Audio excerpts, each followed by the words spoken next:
বিসমিল্লাহির রহমানির রহিম। আসসালামু আলাইকুম। নার্সিং প্রাইভেট ট্রেনিং পক্ষ থেকে সবাইকে অসংখ্য ধন্যবাদ। আজকে আমরা ক্লাস নিব হচ্ছে ইউরোপ মহাদেশে এবং খুব চমৎকার একটা আলোচনা হবে ইনশাআল্লাহ। সবাই সাথে থাকবেন। সাধারণ জ্ঞান এমনি অনেক মজার একটা বিষয়, আমরা যতই বলি না কেন সবচেয়ে যে বিষয়টা অ্যাডমিশনের স্টুডেন্টরা পড়ে বিশেষত সেটা হচ্ছে সাধারণ জ্ঞান। তোমরা মানো আর না মানো, আমি যতটুকু জানি সবচেয়ে বেশি পড়ে সাধারণ জ্ঞান। এই দেখা গেছে যে সাম্প্রতিক পড়তেছে, পত্রিকা পড়তেছে, কারেন্ট অ্যাফেয়ার্স পড়তেছে, তারপরে হচ্ছে বিভিন্ন বই পড়তেছে, মানে খবর দেখতেছে, সাধারণ জ্ঞানের মধ্যেই সবচেয়ে বেশি থাকে। তো আজকে আমাদের হচ্ছে পূর্ণিয়া মেডিকেলের পক্ষ থেকে আয়োজনের টপিক হচ্ছে ইউরোপ মহাদেশ। আমরা ইউরোপ মহাদেশটাকে আলোচনা করব। সবাই একটু খাতা কলম রেডি থাকবেন। ইভেন আমি চেষ্টা করব খুব ক্লিয়ার একটা ডিসকাশনের জন্য। তার আগে আমি একটু বলে নিই, আপনারা কি হালকা আলোচনা চান নাকি মোটামুটি ডিপ আলোচনা চান? একটু বলেন তো কি কমেন্টের মাধ্যমে। ইউরোপ মহাদেশ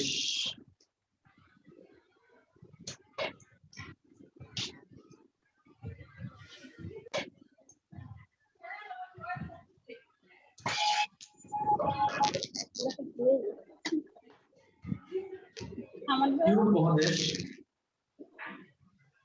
স্বাধীন দেশ হচ্ছে 48টি।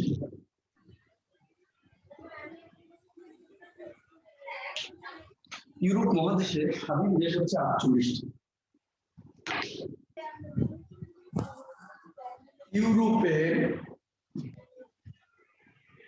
সর্বশেষ স্বাধীন দেশ, ইউরোপের সর্বশেষ স্বাধীন দেশ, ইউরোপের সর্বশেষ স্বাধীন দেশ কসোভো। ইউরোপের সর্বশেষ স্বাধীন দেশ হচ্ছে কসোভো। 2008 সালে সার্বিয়া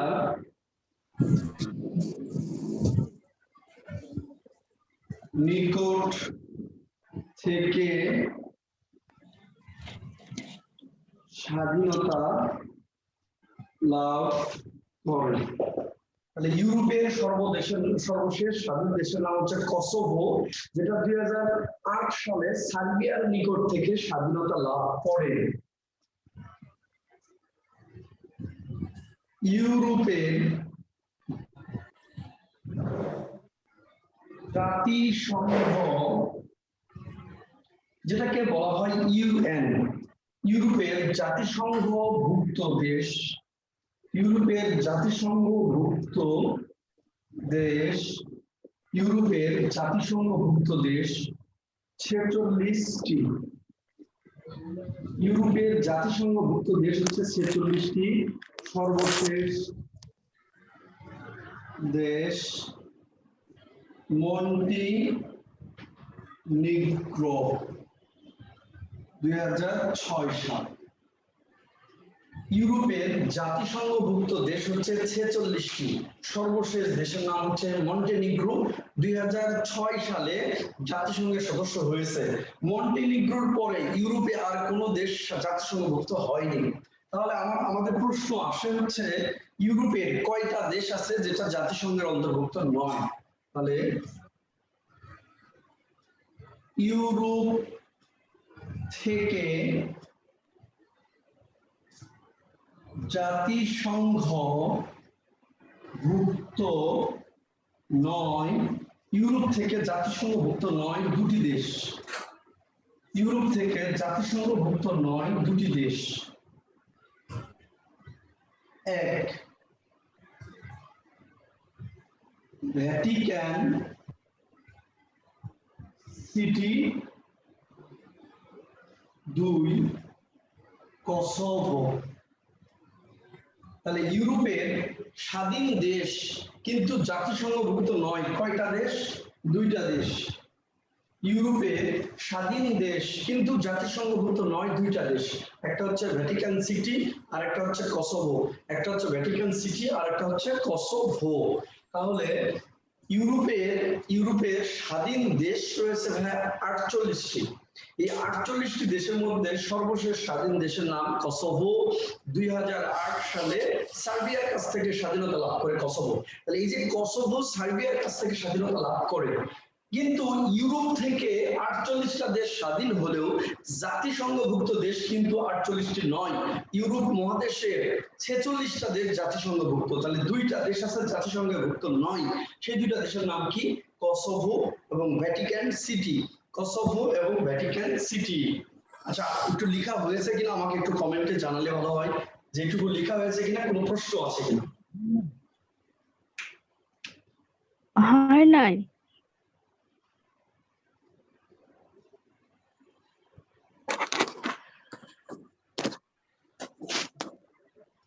ওকে ভাই, একটু লিখে দ্রুত লেখা অভ্যাস করতে হবে, দ্রুত লিখতে হবে। তাহলে ইউরোপ মহাদেশ পৃথিবীর সাংস্কৃতিক মহাদেশ, কালচারাল একটা মহাদেশ, ধনী মহাদেশ ইউরোপ মহাদেশ।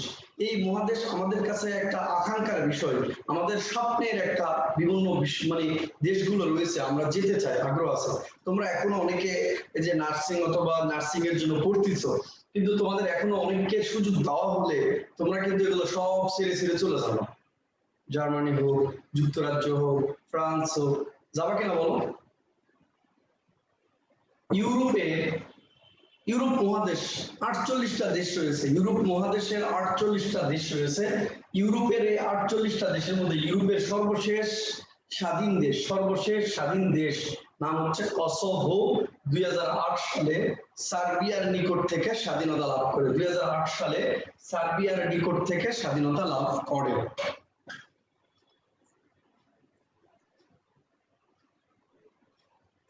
আচ্ছা, লেখা শেষ হয়েছে কিনা আমাকে একটু কমেন্ট বলো ভাই।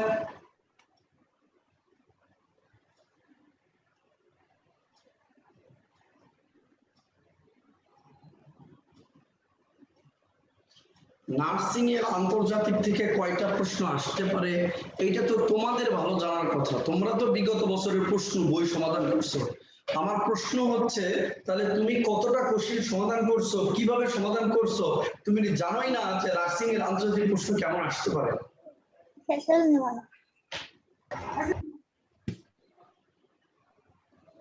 আচ্ছা, আমি মিশা দিচ্ছি। নার্সিং এর প্রশ্ন খুব সিলি প্রশ্ন আসে।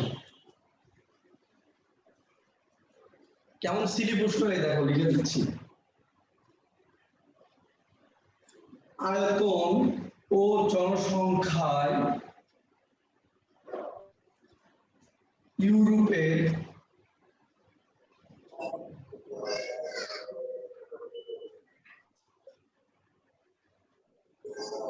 বৃহত্তম দেশ। আয়তন ও জনসংখ্যায় ইউরোপের বৃহত্তম দেশ। আয়তন ও জনসংখ্যায় ইউরোপের বৃহত্তম দেশ রাশিয়া। তাহলে আয়তনে ইউরোপ তথা পৃথিবীর সবচেয়ে বড় দেশ হচ্ছে রাশিয়া। আয়তন জনসংখ্যা রাশিয়া।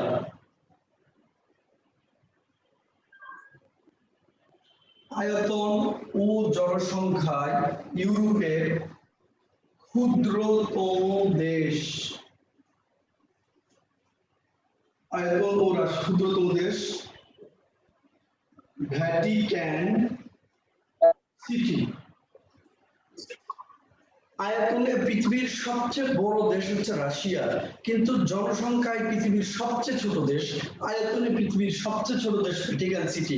তাহলে পৃথিবীর মধ্যেই যদি আয়তন জনসংখ্যা সবচেয়ে ছোট হয়, তাহলে এটা কি ইউরোপের মধ্যেও আয়তন জনসংখ্যায় সবচেয়ে ছোট দেশ হবে কিনা? ডেফিনেটলি এটা সবচেয়ে ছোট দেশ হবে। ওকে, এরপরে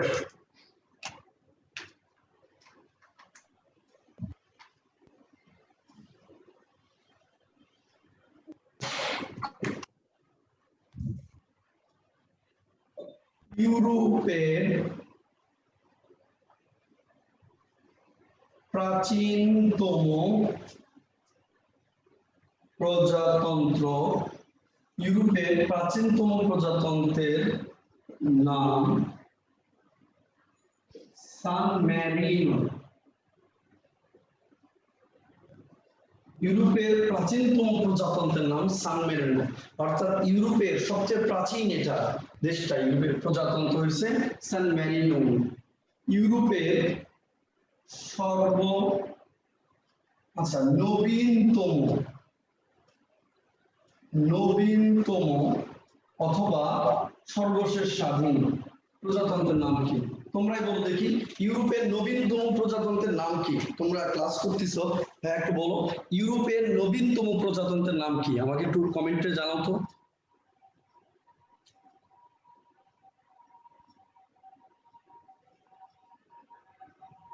ইউরোপের নবীনতম প্রজাতন্ত্রের নাম কি? যদি ইউরোপের প্রাচীনতম প্রজাতন্ত্রের নাম হয় সান মেরিনো, তাহলে ইউরোপের নবীনতম প্রজাতন্ত্রের নাম কি? দুগুণে বলো, ইউরোপের নবীনতম প্রজাতন্ত্রের নাম কি?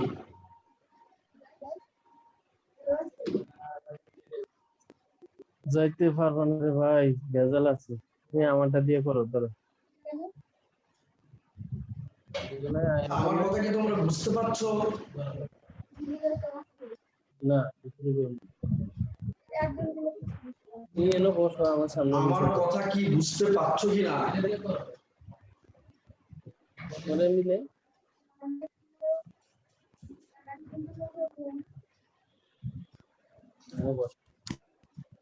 হ্যালো, আচ্ছা তোমরা আমার কথা শুনতে পাচ্ছো? অনেক ঠিক।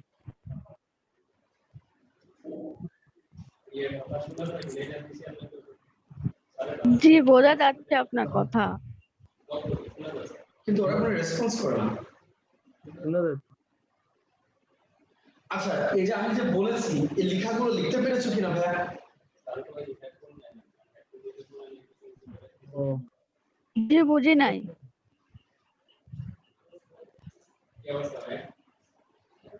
বুঝি ওকে, নাই তাহলে কি একটা রেসপন্স বলছেন। করো, তাহলে ইউরোপের নবীনতম প্রজাতন্ত্রের নাম কি?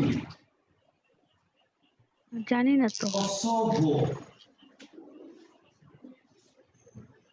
ইউরোপের সব ঘনবসতি পূর্ণ দেশ, ইউরোপের ঘনবসতিপূর্ণ দেশের নাম হচ্ছে মোনাকো। তো একই জিনিস। ইউরোপের ঘনবসতিপূর্ণ দেশের নাম হচ্ছে মোনাকো।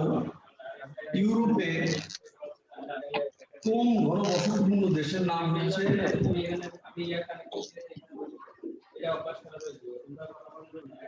আইসল্যান্ড। আচ্ছা, ইউরোপের ঘনবসতিপূর্ণ দেশের নাম হচ্ছে মোনাকো। কোন ঘনবসতিপূর্ণ দেশের নাম হচ্ছে আইসল্যান্ড। ইউরোপের ঘনবসতিপূর্ণ দেশের নাম হচ্ছে মোনাকো। কোন ঘনবসতিপূর্ণ দেশের নাম হচ্ছে আইসল্যান্ড। লোকজন আইসল্যান্ড। আসতেই চায় কিন্তু তেমন তো সমস্যা বোঝে না, সে বুঝতে হবে কথা কই না।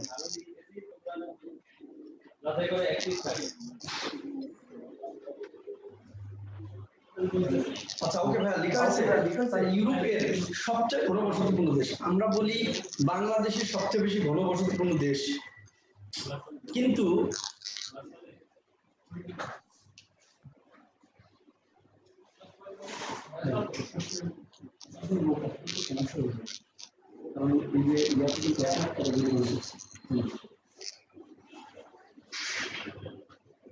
এখানে বসবাস করো, টোটালে বন্ধ করতে চাইও না। কেন বসন্ত কারণ যে কেউ এখন চেক করবে। ওইখান থেকে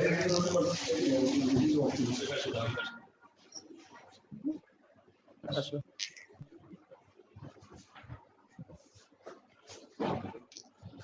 ইউরোপের ঘনবসতিপূর্ণ দেশের নাম কি ভাই? মোনাকো। আচ্ছা, কোন ঘনবসতিপূর্ণ দেশের নাম হচ্ছে আইসল্যান্ড। আইসল্যান্ড। আচ্ছা, এরপরে আচ্ছা লেখা শেষ হয়েছে, আমি মিশাতে চাচ্ছিলাম। কার ফুল যেন চার্জে আছে, চার্জে খুলে ফেলেন না, কুটকুট শব্দ হয়।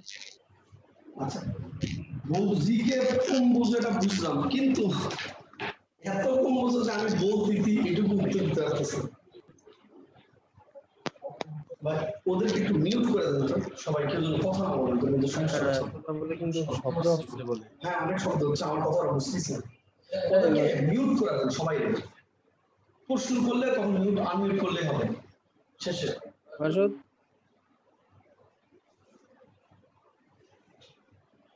আচ্ছা, আমি ওদেরকে মিউট করে দেওয়া যায় না? হ্যাঁ, শব্দ হচ্ছে তো, ইউরোপের বৃহত্তম ভাইয়া দেখা যায় না। নদীর নাম দেখা যায় না। ভাষাতে না, ওদের ভাষা সবাই চলতেছে, আমি ডাকতেছি, হাত ডাকতেছে, ওগুলো শব্দ আছে। তোমরা সবাই মিলে ওরা হলো বোঝেই না। যার যার মতো নিজ নিজ দায়িত্ব দেখা যায় মিউট না করে রাখলেই ভালো ওরা হলো হবে। বোঝে না। অনেকে বোঝে না। ভাইয়া দেখা যায় না, ভালোভাবে দেখা যায় না। বলছে দেখা যায় না, দেখা তো যায়। আচ্ছা, তোমরা নিজেকে মিউট করতে পারো কিনা? নিজেকে একটু মিউট করো, তোমাদের ভাষার শব্দগুলো আসতেছে, অনেক সমস্যা হচ্ছে। না না, মিউট করতে হবে, তাহলে তো কথা বলতে হবে। ভাইয়া দেখা যাচ্ছে না, দেখা গেলে মিউট করব, না দেখা গেলে কেমনে করব? ওদের আওয়াজ মিউট করলে শোনা সবাইকে বলতে আমি মিউট করো। আচ্ছা আচ্ছা, আনমিউট করো সবাই একটু, কিন্তু মিউট করলে তো হবে। বলতেছে দেখা যায় না। এখন ওই লেগে আমাকে বেশি করছে। দেখা যাচ্ছে না, দেখা না গেলে মিউট করে কি তো বলতে পারবো না কিছু। আগে দেখা যাক ক্লিয়ার, তারপরে মিউট করে কি করব। উপরে লাইট তো দেখতে পাচ্ছি না, মানে স্পষ্ট বোঝা যায় না, স্পষ্ট বোঝা যাচ্ছে না। লেখা স্পষ্ট আছে। আপনি এখান থেকে কি লিখতেছেন কিছুই ধরা যাচ্ছে না, লিখতে কেমন? আনসার নেওয়া লাগে, তাহলে শেষে আনসার নিয়ে নেবেন 5 মিনিট। তাদের যত প্রশ্ন আছে লিখে আসেন, এটাই কিন্তু ইয়াতে উল্টে করে।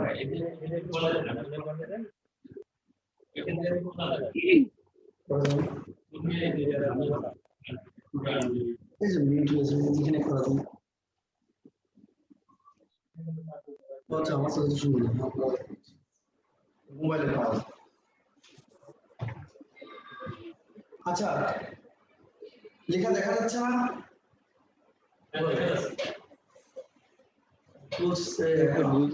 ক্লিয়ার না ভাই? আমার কথা ক্লিয়ার না? আপনার কথা ক্লিয়ার, কিন্তু বোর্ড ক্লিয়ার না, বোর্ড দেখতে পাই না। আচ্ছা, ইউরোপের বৃহত্তম নদীর নাম ভলগা। ইউরোপের বৃহত্তম নদীর নাম ভলগা। এটা পরীক্ষা প্রশ্ন আসছে। ইউরোপের বৃহত্তম নদীর নাম কি? ভলগা। একটু দ্রুত লিখবো আমরা। ইউরোপের বৃহত্তম পর্বতমালা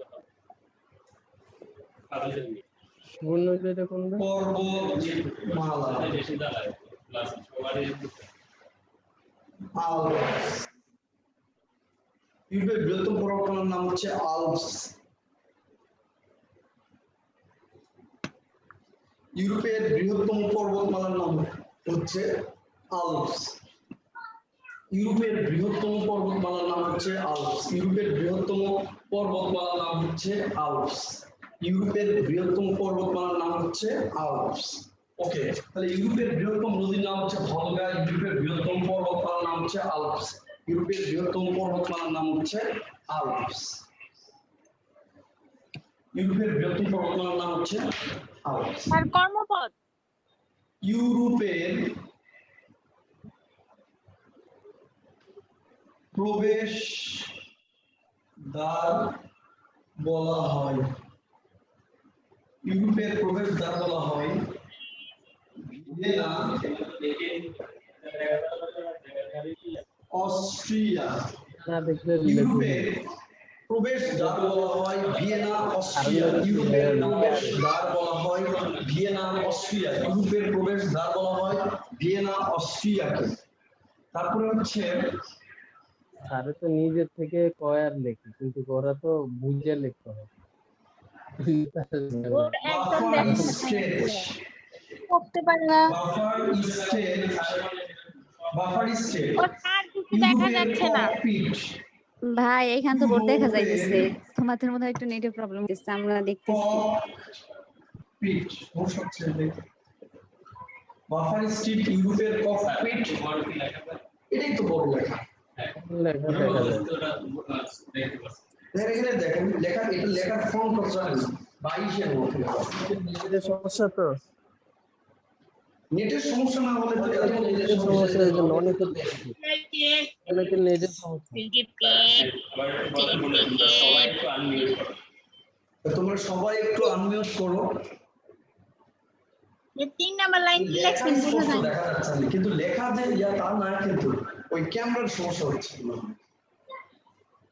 বাফার স্টেট বা ইউরোপের যে লেখাটা দেখাচ্ছে এটা বোর্ডের লেখাটা কিন্তু ওই ক্যামেরাতে দেখা যাচ্ছে। এই বোর্ডের লেখা নাকি ক্যামেরাতে দেখা যাচ্ছে না, না হলে ওদের নেটের সমস্যা, কিন্তু লেখার সাইজ যে ছোট তা নয়। ভাইয়া এখন দেখা যাচ্ছে। আর বোর্ডের লেখা ক্লিয়ার বোঝা যাচ্ছে। দেখে অনেকে দেখে, এদের নেটের সমস্যা। প্রবলেম হয়ে যায় না, প্রবলেম হলে যে কথা বলে না, ওরা কথা বলে তো এখানে ইয়াটা আসবে। একবারে করে দাও। হ্যালো, তোমরা সবাই জি, স্যার। আনমিউট করো, দেখি কথা বলো না। সবাই আনমিউট, কোনো কথা বলবা না। সুবর্ণা ইসলাম, তুমি বেশি কথা বলো, আনমিউট করো সবাই। ক্যামেরা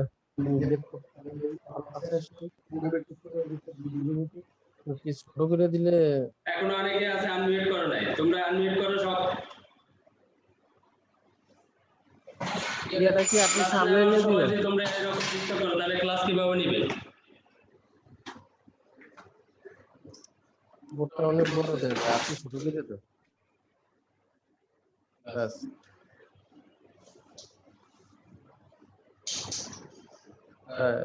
এখন তো অনেকটা দেয়, আরো সামনে আনতে হবে। 85 জন আর 15 জন খালি ক্লাসে ঢোকার হবে না, 5 সেকেন্ডের মধ্যে ঝামেলা মিট করবে। আর এই যে দাগ ভাইয়া এখন বোর্ড ক্লিয়ার দেখা যায়। দেখা যাবে না, নিচে দেখা যাবে। যারা ডাক্তার নিচ্ছি আমি তো যেগুলো এখন দেখা যায় ক্লিয়ার, এখন ক্লিয়ার দেখো। ওটা যে কথা বলে ওটা আমি দিলে হ্যালো, এখন দেখা যাচ্ছে। হ্যাঁ এখন দেখা যাচ্ছে। হ্যাঁ ভাইয়া দেখা যাচ্ছে। আচ্ছা, তোমরা সবাই আনমিউট করো, এখনো অনেকে আছে আনমিউট করে রাখো। আনমিউট না করলে তো তোমাদের কথা বুঝতে পারে না, সবাই কথা বললে তো বোঝা যাবে না। প্রতিদিন তোমাদেরকে বলতে হয়।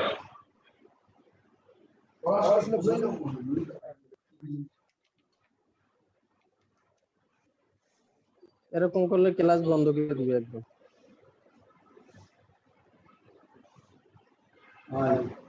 মিউট মানে হচ্ছে ঠিক আছে, মানে মিউট মানে বা শব্দগুলো, আর আনমিউট মানে কথা বলা, মানে তোমার এতক্ষণ তুমি সব বা কিনছি আর কথা বলছি।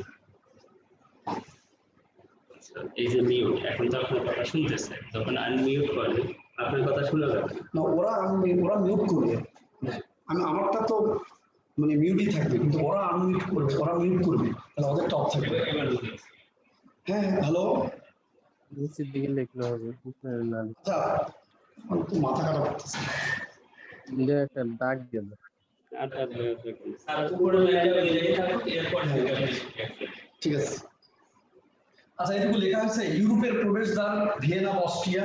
ইউরোপের বাফার স্টেট বলা হয়, বাফার স্টেট বা ইউরোপের ককপিট বলা হয়, ককপিট বলা হয়, ককপিট বলা হয় বেলজিয়ামকে।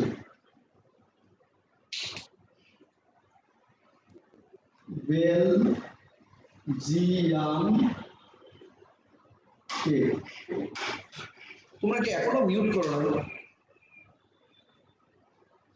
আচ্ছা, যে মিউট করবে না পরে এই আজকের ক্লাস থেকে ওকে রিমুভ করে দেওয়া হবে, তাহলে প্রবলেম সলভ।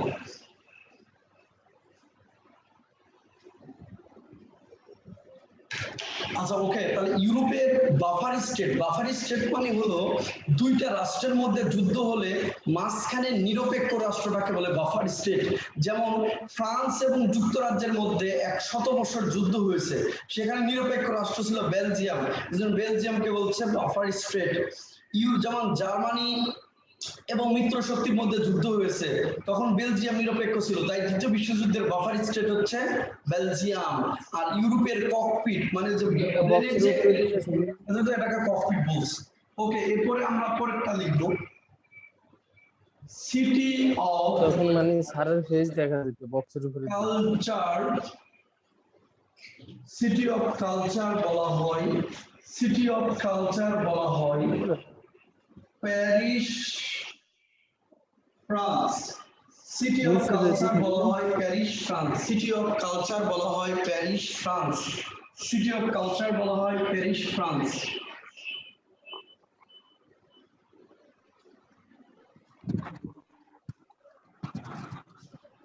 নীরব শহর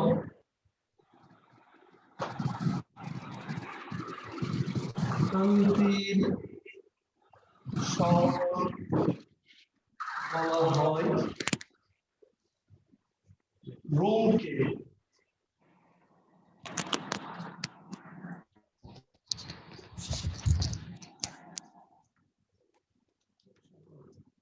নীরব শহর অথবা শান্তির শহর বলা হয় রোমকে, নীরব শহর অথবা শান্তির শহর বলা হয় রোমকে।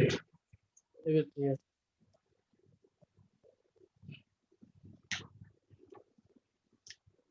এরপরে একটু লিখবো সবাই। ইউরোপে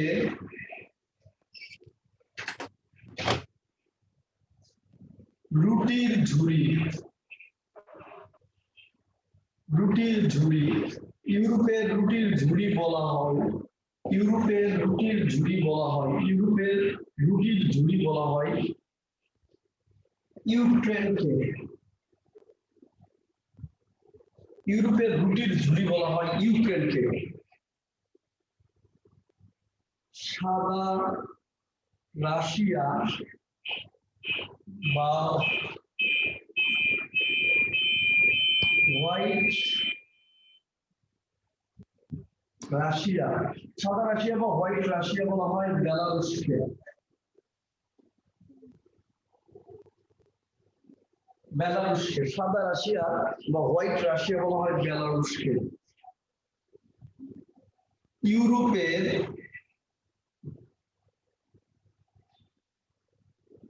নিরপেক্ষ দেশ, ইউরোপের নিরপেক্ষ দেশ অথবা বঙ্গবন্ধু ইউরোপের, ইউরোপের যে দেশের মতো, ইউরোপের যে দেশের মতো বাংলাদেশকে, বাংলাদেশকে গড়তে চেয়েছিল, গড়তে চেয়েছিল। তাহলে ইউরোপের নিরপেক্ষ দেশ, ইউরোপের নিরপেক্ষ দেশ অথবা বঙ্গবন্ধু ইউরোপের যে দেশের মতো বাংলাদেশকে গড়তে চেয়েছিলেন সেই দেশের নাম হচ্ছে সুইজারল্যান্ড, সুইজারল্যান্ড, সেই দেশের নাম হচ্ছে সুইজারল্যান্ড, সেই দেশের নাম হচ্ছে সুইজারল্যান্ড।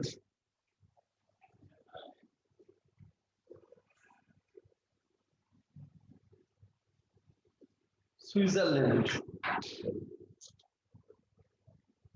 প্রাচীন কালে গণতন্ত্রের সূচনা হয়,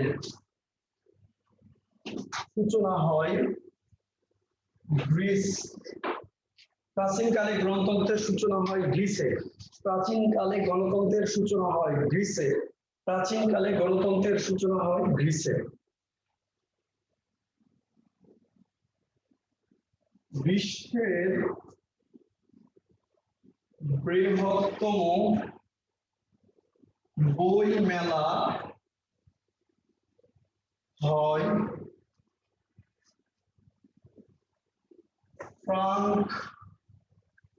ফ্রাঙ্কফুর্ট জার্মানি, বিশ্বের বৃহত্তম বই মেলা হয় ফ্রাঙ্কফুর্ট জার্মানি, বিশ্বের বৃহত্তম বই মেলা হয় ফ্রাঙ্কফুর্ট জার্মানি, বিশ্বের বৃহত্তম বই মেলা হয় ফ্রাঙ্কফুর্ট জার্মানি, বিশ্বের বৃহত্তম বই মেলা হয় ফ্রাঙ্কফুর্ট জার্মানি, ফ্রাঙ্কফুর্ট জার্মানি। ওকে,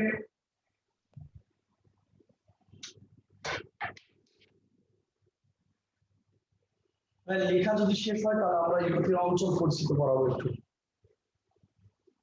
তোমাদের একটা প্রশ্ন ডেন্টালে আসছে, মেডিকেলও আসছে, সেটা হচ্ছে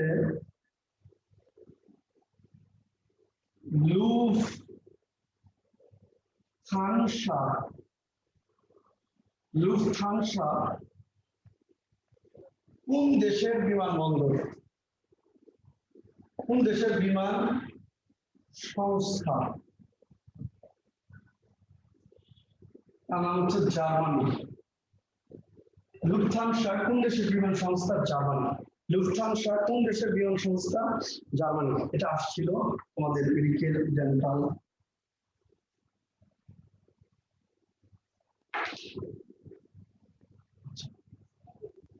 ইউরোপের যে দেশ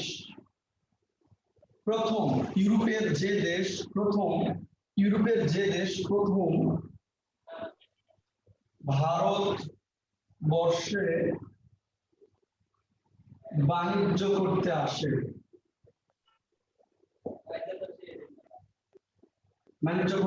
তার নাম হচ্ছে পর্তুগাল। তারপর হচ্ছে পর্তুগাল। ইউরোপের যে দেশ প্রথম ভারতবর্ষে বাণিজ্য করতে আসে তার নাম হচ্ছে পর্তুগাল। ইউরোপের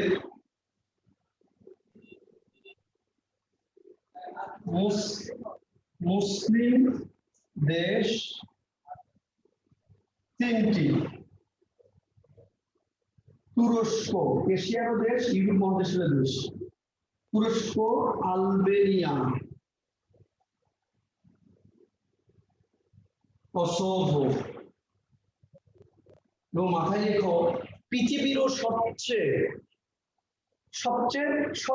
সর্বশেষ স্বাধীন মুসলিম দেশের নাম হচ্ছে কসোভো, মুসলিম দেশ। কিন্তু সুদান হচ্ছে পৃথিবীর সর্বশেষ স্বাধীন দেশ, সুদান মুসলিম দেশ নয়। মুসলিম সর্বশেষ স্বাধীন দেশ হচ্ছে কসোভো, আর পৃথিবীর মধ্যে সর্বশেষ স্বাধীন দেশ সুদান, বা সর্বশেষ স্বাধীন মুসলিম দেশ হচ্ছে কসোভো। ইউরোপের মুসলিম দেশ হচ্ছে তিনটা: তুরস্ক, আলবেনিয়া, কসোভো। তুরস্ক, আলবেনিয়া, কসোভো। তুরস্ক, আলবেনিয়া, কসোভো। ইউরোপের মুসলিম দেশ হচ্ছে তিনটা: তুরস্ক, আলবেনিয়া, কসোভো। এরপর আমরা একটু লিখবো ইউরোপের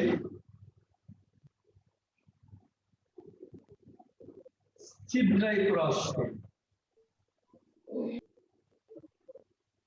ইউরোপের ছিদ্রায়িত রাষ্ট্র একটি, নাম হচ্ছে ইতালি। ইউরোপের ছিদ্রায়িত রাষ্ট্র হচ্ছে একটি, তার নাম হচ্ছে ইতালি। অনেকের ভাবতে পারেন যে ইতালির ভিতরে মনে হয়, ইতালিতে মনে হয় পানি দিলে পানিগুলো গড়গড় করে বের হয়ে যায়, এই জন্য মনে হয় ছিদ্রায়িত রাষ্ট্র। মোটেই নয়। ইতালির ভিতরে দুইটা স্বাধীন দেশ রয়েছে, যার কারণে ইতালিকে বলা হয় ইউরোপের ছিদ্রায়িত রাষ্ট্র। তাহলে ইতালির ভিতরে স্বাধীন দেশ রয়েছে, ভেতরে স্বাধীন দেশ রয়েছে দুটি। ইতালির ভিতরে স্বাধীন দেশ রয়েছে দুটি। এই দুটি স্বাধীন দেশ থাকার কারণেই ইতালিকে বলা হয়েছে ইউরোপের ছিদ্রায়িত দেশ। ইতালির ভিতরে স্বাধীন দেশ রয়েছে দুটি, যার ফলে এই ইতালিকে বলা হয়েছে ছিদ্রায়িত রাষ্ট্র। দুটি দেশ হচ্ছে, একটা সান ম্যারিনো আর একটা হচ্ছে কসোভো।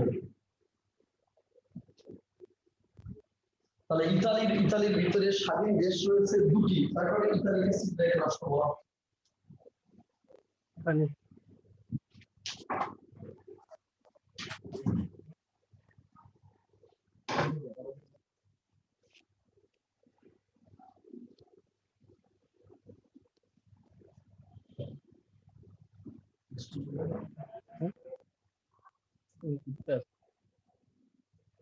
ওকে ভাই, লেখা শেষ? শেষ হয় আমাকে একটু বলো। জি ভাইয়া শেষ। ইতালির ভিতরে স্বাধীন দেশ রয়েছে দুটি, একটা হচ্ছে সান মেরিনো আর একটা হচ্ছে কসোভো। আচ্ছা, সান মেরিনো এবং কসোভো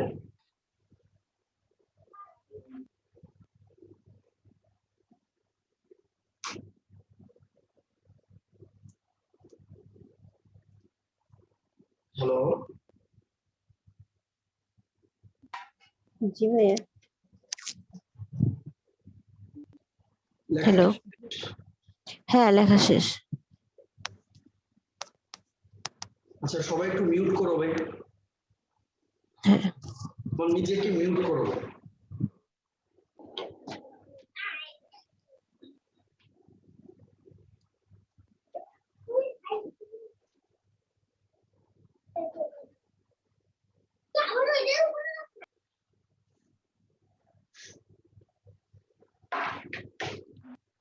ওকে, তারপরে আমরা পরেরতে যাব, পরের টপিকে যাব। ইউরোপের অঞ্চল পরিচিতি, কত কিছু পড়ানো আছে, লেকচার শিটে দেওয়া আছে ইউরোপের আর কি।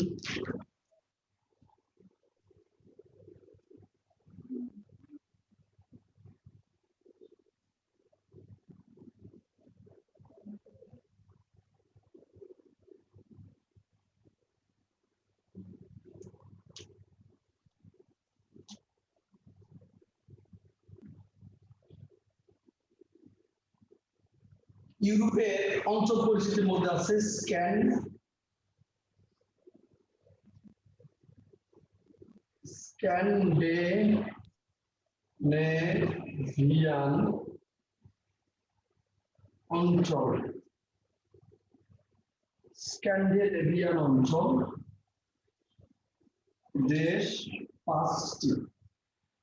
ইউরোপের স্ক্যান্ডিনেভিয়ান অঞ্চল হচ্ছে 5টি। ইউরোপের সর্ব উত্তরের অঞ্চল স্ক্যান্ডিনেভিয়ান অঞ্চল। ইউরোপের সর্ব উত্তরের অঞ্চলের নাম হচ্ছে স্ক্যান্ডিনেভিয়ান অঞ্চল। দেশ আছে 5টা। এই 5টা দেশকে মনে রাখার জন্য টেকনিক আছে একটা, ফিরে আসুন। এক ফিতে ফিনল্যান্ড, এর রাজধানী হেলসিংকি। ফিনল্যান্ডের রাজধানী হচ্ছে হেলসিংকি। অনেকবার ভর্তি পরীক্ষা আসছে, ফিনল্যান্ডের রাজধানীর নাম কি? হেলসিংকি। হাজার হ্রদের দেশ। ফিনল্যান্ড হলো হাজার হ্রদের দেশ। ফিনল্যান্ড হচ্ছে হাজার হ্রদের দেশ। বিশ্বের সবচেয়ে সুখী দেশ। তোমাদের মনে যাদের অশান্তি দুঃখর বন্যা বয়ে যাচ্ছে, তোমরা এই দেশটাতে যেতে পারো। বিশ্বের সবচেয়ে সুখী দেশ হচ্ছে এই ফিনল্যান্ড। বাংলাদেশ সুখী দেশের তালিকায় 107তম। তোমরা এই দেশে যাবা, যা সুখ নিয়ে আসতে পারো, কিনে নিয়ে আসতে পারো। বিশ্বের সবচেয়ে সুখী দেশ হচ্ছে Finland. The happiest country in the world, Finland. এরপরে হচ্ছে ইউরোপের যে দেশের নারীরা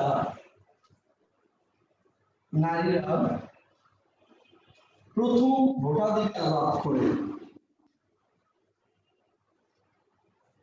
ভোটাধিকার মানে হচ্ছে ভোট দেওয়ার অধিকার। নারীদের ভোটাধিকার মানে ভোট দেওয়ার অধিকার লাভ করে, ওই দেশটার নাম ফিনল্যান্ড।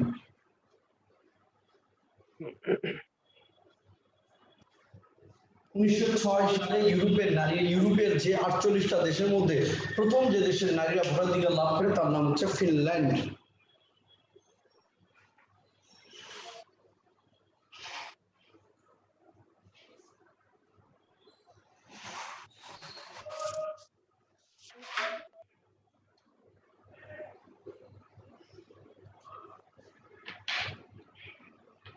আচ্ছা, এরপরে হচ্ছে এই যে ফি ডে আসুন, তাই না? তাহলে ফি হয়ে গেল, ডে আছে। এখন আমরা লিখবো ডে। ডে হচ্ছে ডেনমার্ক। রাজধানী হচ্ছে কোপেন হেগেন। তাহলে ডেনমার্ক রাজধানী হচ্ছে কোপেন হেগেন। এটাও ভর্তি পরীক্ষা অনেকবার আসছে। ডেনমার্কের রাজধানীর নাম কি? Copen Hagen. বিশ্বের বৃহত্তম দ্বীপ গ্রিনল্যান্ডের মালিক।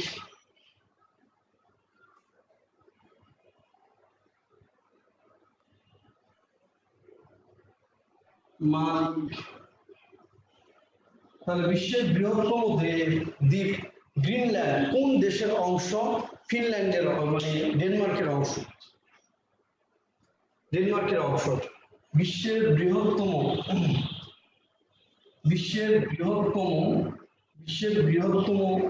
দ্বীপ গ্রিনল্যান্ডের মালিক হচ্ছে ডেনমার্ক। হচ্ছে জাতীয় পতাকা, লোগোর ডিজাইনার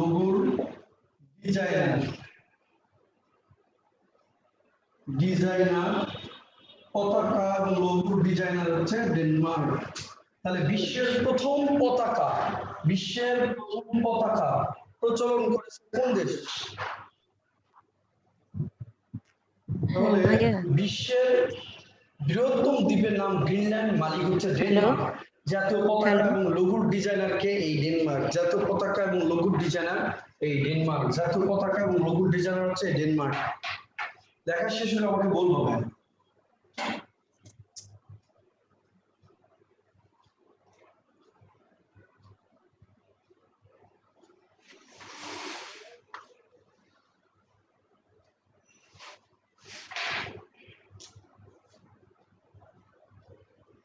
আইনের শাসন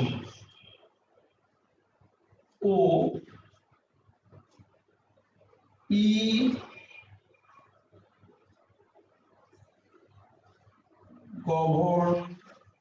গভর্নমেন্ট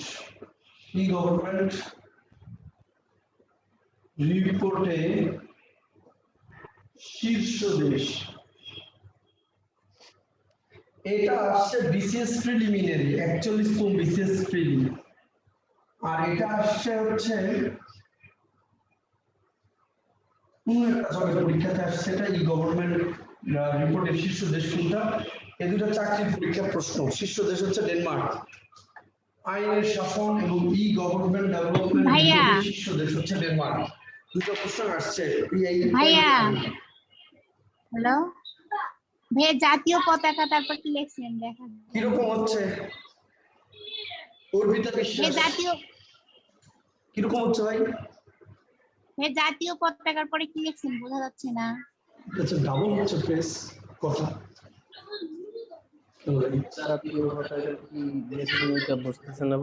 আমি বুঝতেছি জাতীয় পতাকা এবং লোগোর ডিজাইনার হচ্ছে ডেনমার্ক।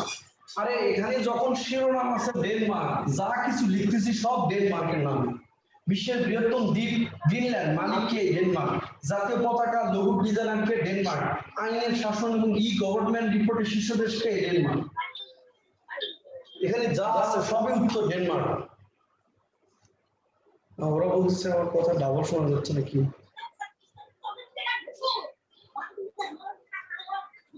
ডাবল শোনা যাচ্ছে, অনেক জোরে সাউন্ড হচ্ছে। যার মানে ডাবল শোনা যাচ্ছে তোমার মাথায় সমস্যা হয়েছে। আচ্ছা, লেখা শেষ হয়েছে? ডাবল না, ঠিক না ভাইয়া, শেষ হয় নাই। আজব, একজনের প্রবলেম নাকি? মাথায় সমস্যা হয় কি করে? তোমাদের লেখা এত বাসায় গিয়ে খাওয়া দাওয়া করে আবার এসে লেখা যাবে। আমি তো নিজে হাত দিয়ে লিখছি। লেখা কিভাবে শেষ হবে? মিউট খুলে কথা বললে তোমাদের লেখা শেষ হয় না। কিভাবে শেষ হবে? মিউট খুলে কথা বলে স্ক্রিনটা চলে যায়, আসলে ভাই তোমরা আরবি মেরিটোরিয়াস। তো স্লো হয়ে যাবে। আমাদের ভার্সিটিতে যখন ক্লাস হতো তখন স্যাররা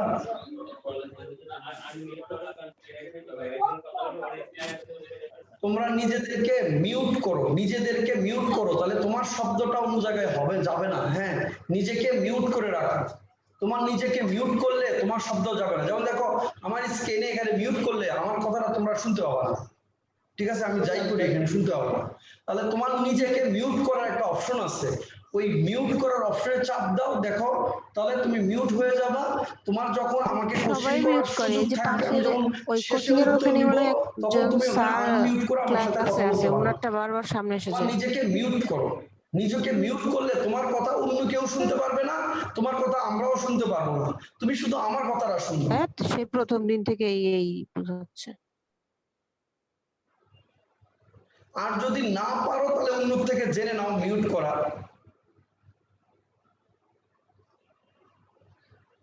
আমি তো মোবাইলে ক্লাস নেই, আমার প্রাইভেটে সব মানে 87 জন স্টুডেন্ট আছে এখনো স্টিল নতুন ব্যাচে।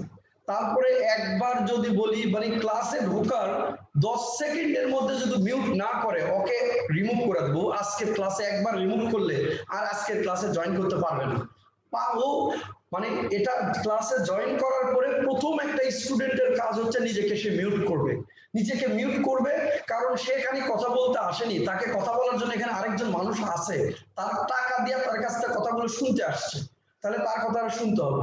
লাস্টের 5 মিনিটস অর 10 মিনিটস আমি টাইম দিই ওদেরকে, যে ওরা যেন পরবর্তী আনমিউট করে কি কি প্রশ্ন আছে আমাকে করার জন্য।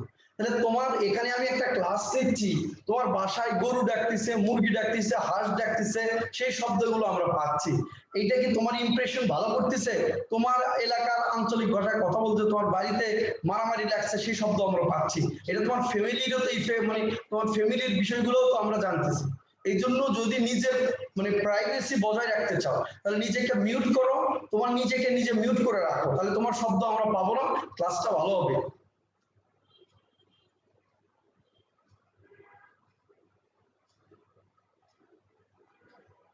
আর মানে যে মিউট করবা না মাসুদ ভাই, যে মিউট করে না ওরে রিমুভ করে দেবে, সবচেয়ে ভালো হয়।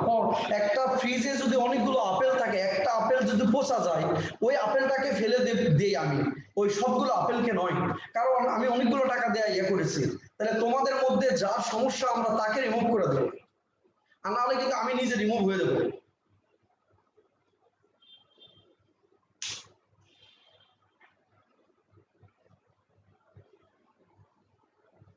আচ্ছা, আমি আসলে আমি খুব স্ট্রিক্ট একটা মানুষ এবং খুব কড়া একটা মানুষ, কারণ আমি পড়াইতে জানি, আমি অনেকগুলো বই লিখছি, অনেকগুলো পড়াইতে জানি, কারণ আমার ক্লাসগুলো পড়তে গেলে তোমাকে মানে খুব ভদ্র এবং জেন্টল হতে হবে। তুমি যে কথাটা বলছো যে এই স্যার আসলে এই টাইপের কথা শুনতে হয়, এটা 100% তুমি ডিজার্ভ করো, তুমি এটা ডিজার্ভ করো, এটা শোনার মতো। কারণ কি না ভাইয়া, আমি বলছি যে কেন আসবে যে এই আমি মানে সমস্যা হচ্ছে, লিখতে পারতেছি না, এটা তো আমার ভাইয়া ক্লাসে তো আপনারে সমস্যা, কিছু তাই বলি না? নাই, বলছি যে তোমার সমস্যা সামনে করে তোমরা যদি তার পাইতাম জন্য না চটকানা দিতাম, শোনা একটা লাগে। বেয়াদবির একটা সীমা থাকে, হ্যাঁ, লিমিটেশন থাকে। বললাম যে সমস্যাটা করে তার জন্য তোমার এরকম কথা শোনা শোনার লাগে না, জন্য এই আমি জন্য এখানে বলছি। আসছি। আমি আপনার ঠিক মিনিমাম আছে, 10 কথা বছর আগে ঠিকই। ইউনিভার্সিটি চান্স পাইছি, 6টা ইউনিভার্সিটি, এরপর 10 বছর ধরে পড়াই। তোমার কথা শোনার সময় আছে আমার? তোমার ভালো না লাগলে রিমুভ নিয়ে নিবা, উল্টা পাল্টা কমেন্ট করবা না। আর দেন হচ্ছে তুমি এখানে ক্লাস করতে আসছো, ক্লাসটাই করবা মনোযোগ দিয়ে। তোমার কাজ হচ্ছে তুমি ভালো জায়গায় পড়ার জন্য আসছো, নিজের মেন্টালিটি সেট করো, না হলে অন্যর বাসায় কাজ করতে হবে। আর নিজে যদি ভালো জায়গায় যাইতে চাই তাহলে অন্যের কথা শোনো, যারা মাস্টারপিস মানুষ তার কথা তোমার শুনতে হবে, নাহলে তুমি পড়াও। যদি বড় একটা জায়গায় যেতে চাই তাহলে ভাই যারা আছে ভালো জায়গাতে তাদের কথা তোমাকে শুনতে হবে। যে মাসুদ ভাই অনেক বড় একটা লেভেলের মানুষ, তোমার যদি তোমার শোনার মতো মেন্টালিটি না থাকে, তোমার কি মনে হয় আমি নিচে রিক্সা চালাইতেছিলাম আমাকে ধরে নিয়ে সেখানে দাঁড় করাই দিছে?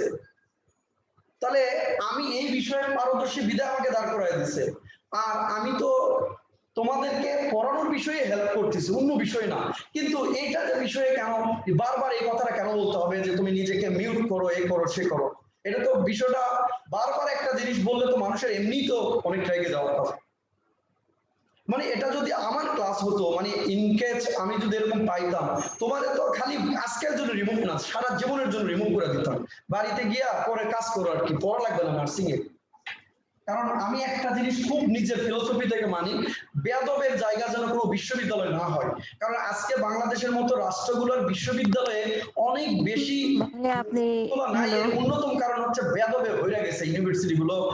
এই জন্য আবরারের মতো ছেলে পেলে হত্যা হয়, বিভিন্ন জায়গাগুলোতে এত কনফ্লিক্ট, রাষ্ট্রের মধ্যে এত কনফ্লিক্ট, আগে এরকম ছিল না রাষ্ট্রগুলো। আচ্ছা, এই জন্য একদম বি কেয়ারফুল থাকবা। মীর ভাই আসলে একদম বেদবি করার চেষ্টা করবা না। ডিরেক্ট ক্লাস হলে তো সুযোগই পাইতা না, অনলাইনে দেখে যা ইচ্ছা তাই বলতেছো। তোমার কাছ থেকে আমি মিহির কোনো বেনিফিট পাই না, একদম -0.1%ও না, কিন্তু তুমি আমার কাছ থেকে বেনিফিট পাবা যদি ভালো করে কথা বলে শোনো, কাজে দেবে। আচ্ছা, আতে হচ্ছে ভাই মেজাজ মেজাজ খারাপ করলে তোমাদেরই লস, আমার কিচ্ছু হবে না। আতে হচ্ছে আইসল্যান্ড। আইসল্যান্ড একটা রাষ্ট্র যেটা বিশ্বের সবচেয়ে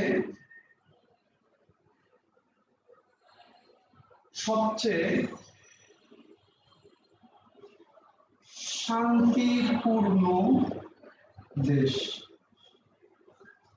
বিশ্বের সবচেয়ে শান্তিপূর্ণ দেশ। তাহলে বিশ্বের সবচেয়ে শান্তির দেশ বলা হয় এই আইসল্যান্ডকে বলা হয়। বিশ্বের সবচেয়ে শান্তির দেশ বলা হয় এই আইসল্যান্ডকে। নসিব ভাই, যে মানে ডিস্টার্ব করতেছে ওটা রিমুভ করে দেবেন ভাই। আচ্ছা দেখেন তো কে, মানে আপনাদের মোবাইল একটু দেখেন, প্রথম কে বলে রিমুভ করে দেবেন। বিশ্বের সবচেয়ে শান্তির দেশ হচ্ছে আইসল্যান্ড। আগুনের দেশ, মেসেজ চেক করে ডিলিট করে দেন। আগুনের দেশ, কারণ আগুনের দেশ, বেদকদের পড়ে লাভ নাই, ওরা পড়ে কি করবে যাই ভালো জায়গাতে, ওরা পড়ে আরো সমস্যা রাষ্ট্রের। আগুনের দেশ, আগুনের দ্বীপ, আগুনের দেশ, আগুনের দ্বীপ বলা হয়, আগুনের দেশ, আগুনের দ্বীপ বলা হয় আইসল্যান্ড। আগুনের দ্বীপ, আগুনের দেশ বলা হয় আইসল্যান্ডকে। আগুনের দ্বীপ অথবা আগুনের দেশ বলা হয় কাকে? আইসল্যান্ডকে। আচ্ছা, এরপরে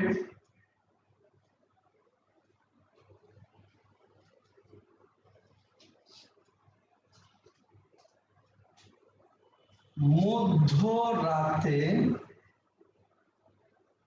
সূর্যের দেশ, মধ্যরাতে সূর্যের দেশ। মানে স্টুডেন্টরা সমালোচনা করে, আমাদের গালি দেয়, বকা দেয়, সেটা আমাদের পিছনে দেয়, কিন্তু তোমরা সামনে বকা দাও, মানে সামনে গালি দাও। বিষয়টা কতটা এমব্রেসিং আমি নিজে কল্পনা করতে পারি না। রেকর্ডিং চলতেছে, না হলে তো মধ্যরাতে সূর্যের দেশ। Hello, Iceland. আচ্ছা, ফিরে আসুন। আতে হচ্ছে আইসল্যান্ড। আইসল্যান্ড হচ্ছে বিশ্বের সবচেয়ে শান্তির দেশ হচ্ছে এই আইসল্যান্ড। শান্তির সূচকে বিশ্বের সবচেয়ে মানে সেরা দেশ যেটা, সেটা হচ্ছে আইসল্যান্ড। এই দেশে কোনো মানে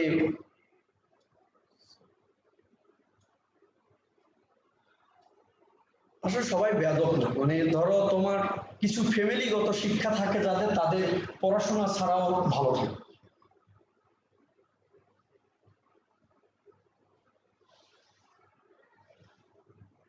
না, তোমাদেরকে আমি পড়াবো না ভাই, তোমাদেরকে আমার ওই ব্যাচে আমি ইনক্লুড করে আমার ওই ব্যাচ নষ্ট করবো আমি? আমার মাথা খারাপ। ওগুলো যারা, ওগুলো পোলাপান ভালো ভালো কলেজের পোলাপান, নটর ডেম, হলি ক্রস, তারপর হচ্ছে রাজু, এগুলো পোলাপান ভালো পোলাপান, ওগুলো এমনি ফ্যামিলিগত ভাবে ওদের মানে ওয়েল বিহেভ। তোমার ক্লাস ঢোকা 5 সেকেন্ডের মধ্যে নিজেকে মিউট কর। মাথা খারাপ তোমার? ওদেরকে আমি জীবনে কথা, এগুলো তো কি কথাই বলতে হবে, বলছো ওদের কাছ থেকে আমার ম্যানার শিখি আমি। ওরা একটা হাসি দিলে বলে যে স্যার করেছে, মানে হাসি দিলে, হাসি দেওয়ার সাথে সাথে নিজেই বলে স্যার সরি স্যার, ওনাকে কিন্তু হাসি আসছে। আর তোমরা বললে বলে হাসি দিছি তো কি হয়েছে, হাসি তো একটা ন্যাচারাল একটা বিষয়, তাই বলবো। বিশ্বের সবচেয়ে শান্তির দেশ হচ্ছে এই আইসল্যান্ড। আগুনের দেশ এবং আগুনের দ্বীপ হচ্ছে আইসল্যান্ড। মধ্যরাতে সূর্যের দেশ হচ্ছে আইসল্যান্ড। কারণ এই রাষ্ট্রটাতে মধ্যরাতে হঠাৎ করে সূর্য ওঠে। আমাদের যেমন মধ্যরাতে চাঁদ উঠতে পারে, আমাদের চাঁদ ওঠে, আর আমাদের সূর্য ওঠে, এই জন্য মধ্যরাতে সূর্যের দেশ বলে আইসল্যান্ডকে। তাহলে ফিনল্যান্ড, ডেনমার্ক, আইসল্যান্ড। এরপর হচ্ছে সুইডেন। সুইডেন, সুইডেন এর রাজধানী হচ্ছে স্টকহোম। সুইডেনের রাজধানী হচ্ছে স্টকহোম। আচ্ছা, এটা কিন্তু ইম্পর্টেন্ট, হ্যাঁ, মানে স্টকহোমটা নিয়ে আসে। এবং সুইডেন একটা রাষ্ট্র যেটা অনেক বেশি সুশীল, অসভ্য না, সুশীল রাষ্ট্র। কেমন অসুশীল রাষ্ট্র দেখো, তোমাদের একটু দেখায়। সুশাসনের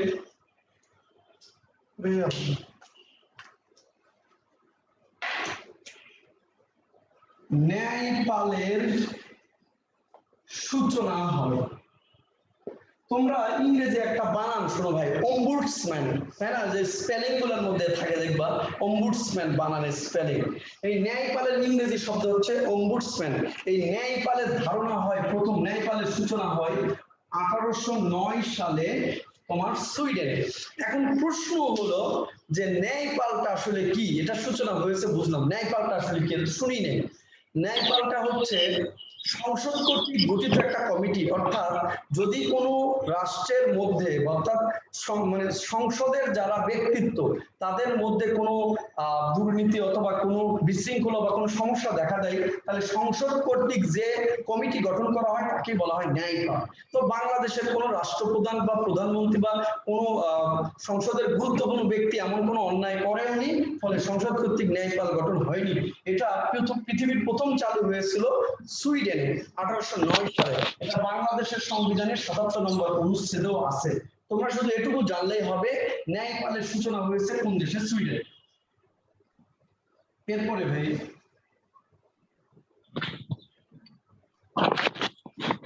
নোবেল পুরস্কার প্রবর্তনের দেশ। নোবেল পুরস্কার প্রবর্তনের দেশ, নোবেল পুরস্কার প্রবর্তনের দেশ হচ্ছে এই সুইডেন। নোবেল পুরস্কার প্রবর্তনের দেশ হচ্ছে এই সুইডেন।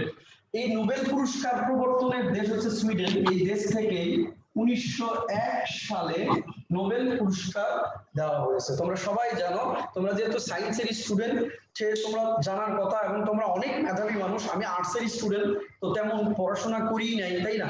এমনি 2টা জিপিএ 5 পায়া 6টা বিশ্ববিদ্যালয় পাইছিলাম। একটা বিশ্ববিদ্যালয়তে হিস্ট্রিতে পড়াশোনা শেষ করছি, 3 বছর হলো। আচ্ছা, এখন তোমরা তো সায়েন্সের স্টুডেন্ট, অনেক ম্যারিটোরিয়াস। সায়েন্স তারাই নেয় যারা অনেক ভালো পড়াশোনা। এই নোবেল পুরস্কার যিনি চালু করছে তিনি একজন পদার্থবিদ, আলফ্রেড নোবেল নামে, যিনি 1867 সালে ডিনামাইট আবিষ্কার করেছিল। এবং ওই বিস্ফোরক গুলো আবিষ্কার করে সে যে অর্থ আয় করেছিল সেগুলোই পরে তার 1896 সালে 10 ডিসেম্বর তার মৃত্যুর পূর্বে তিনি সেগুলো উইল করে দিয়ে গেছিল 5টা ক্ষেত্রে ব্যয় করার জন্য। সেটাই পরবর্তী 1901 সালে নোবেল নামে প্রবর্তন হয়। তাই নোবেল প্রবর্তন করা হয় সুইডেন থেকে। ধরো তোমাদের এগুলো নিয়ে আমি কথাই বলবো না, এটাই আমার জীবনে এই কর্নিয়াতে ক্লাস নেওয়ার শেষ ক্লাস। আমাকে কোটি টাকা দিলেও টাকাটা কিনতে পারা যাবে না যদি আমার একবার ইগোতে লাগে। তোমাদের ক্লাস তো নেবই না জীবনে, মানে সাধারণ জ্ঞানের টিচার যেখানে তোমার ভাই তো আমার থেকে হাজার হাজার লক্ষ লক্ষ টিচার ভালো আছে। আমরা তো ধরো ওই বিসিএস এর ক্লাস নেই বা এতে নেই, ওগুলো তো ছেলে মেয়েরা তো যেরকম চাকরি বাকরি পায় নাই, প্রেম কইরা শখ খাইছে, গার্লফ্রেন্ডের বিয়ে হয়ে গেছে, তারপর বাচ্চা কাচ্চা হয়েছে, সেই বাচ্চা কাচ্চা মামা করে ডাকে, তো ওদের মধ্যে একটা শখ চলে আসছে, কষ্টে কাতর হয়ে ক্লাসে বসে থাকে।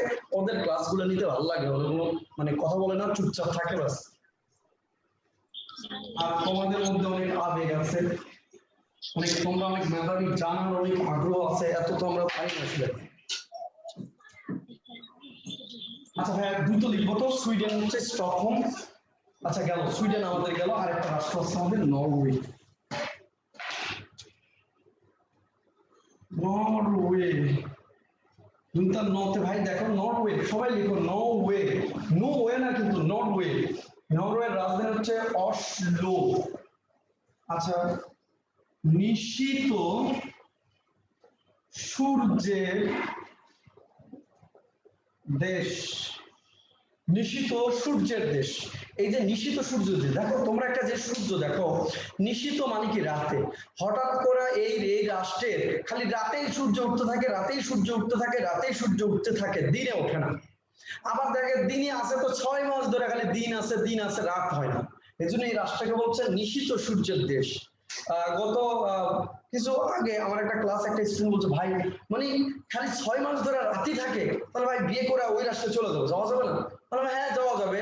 তো বললাম কেন যাবো? তো বলছে ভাই চিন্তা করছেন নতুন বিয়ে করে খালি 6 মাস খালি রাত রাত রাত এই রাষ্ট্রটা তো পাওয়া যায়। আমি বললাম তুমি যাওয়ার পরের থেকে দিন থেকে দিন শুরু হলো 6 মাস খালি ঘুমায়া দিন দিন দিন 6 মাসের রাত লাগে না, কেমন হবে? তো এই রাষ্ট্রটা মূলত তোমরা জানো কিনা তোমরা হয়তো জানোই, অবশ্যই পারো এগুলো। তারপরে সহজ বিষয় বলতেছি, ছায়াবৃত্ত আছে 66.5 ডিগ্রির উপরে।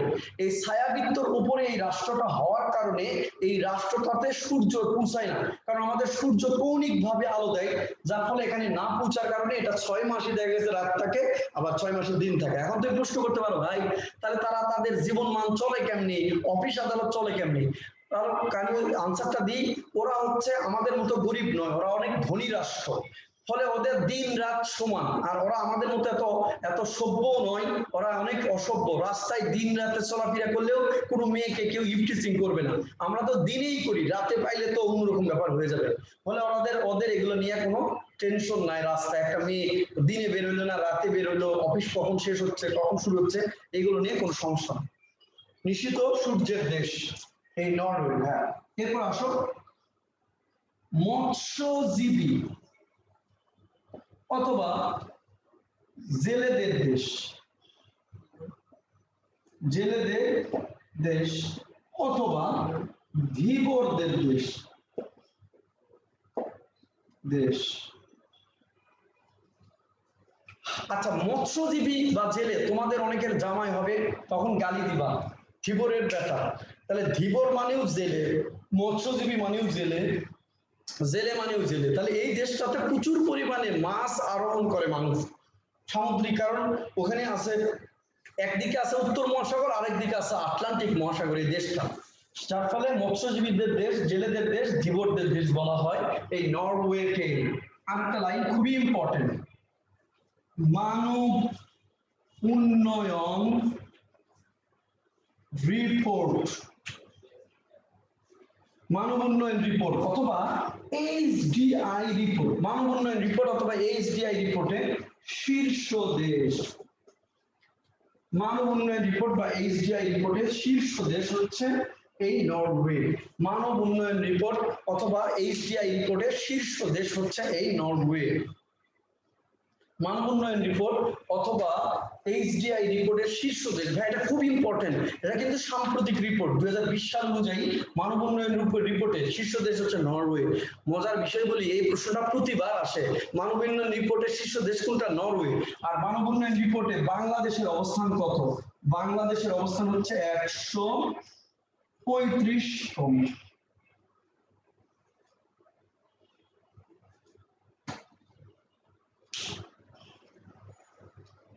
ভাই লেখা শেষ হলে আমাকে একটু বল। তাহলে নিশিত সূর্যের দেশ, মৎস্যজীবীদের দেশ, জেলেদের দেশ, ধীবরদের দেশ, মানব উন্নয়ন রিপোর্টের শীর্ষ দেশ বাংলাদেশ হচ্ছে 135তম। যেগুলো ইম্পর্টেন্ট সেগুলো পড়ানোর চেষ্টা করতেছি আমি। ব্যক্তি মানুষ হিসাবে ধীবরদের দেশ বুঝলাম না।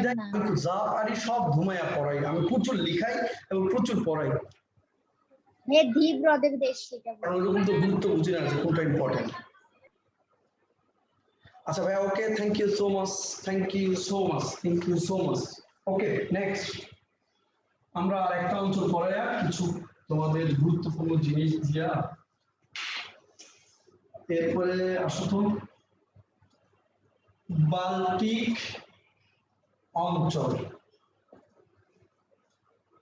হচ্ছে বাল্টিক অঞ্চল দিই না, অঞ্চলের দেশ 9টি কিন্তু রাষ্ট্র হচ্ছে 3টি। বাল্টিক রাষ্ট্র 3টি।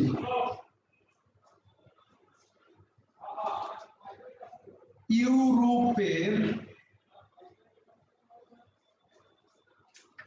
বাল্টিক সাগরে পূর্ব তীরে, ইউরোপের বাল্টিক সাগরের পূর্ব তীরে, ইউরোপের বাল্টিক সাগরের পূর্ব তীরে 3টি দেশকেই বাল্টিক রাষ্ট্র বলে। তাহলে দেখো ভাই, ইউরোপে একটা সাগর আছে, নাম বাল্টিক সাগর। দুঃখের বিষয় বলি, এই সাগরটাই পৃথিবীর সবচেয়ে ছোট সাগর। পৃথিবীর সবচেয়ে বড় সাগর, বৃহত্তম সাগর হচ্ছে আমাদের এশিয়ার দক্ষিণ চীন সাগর।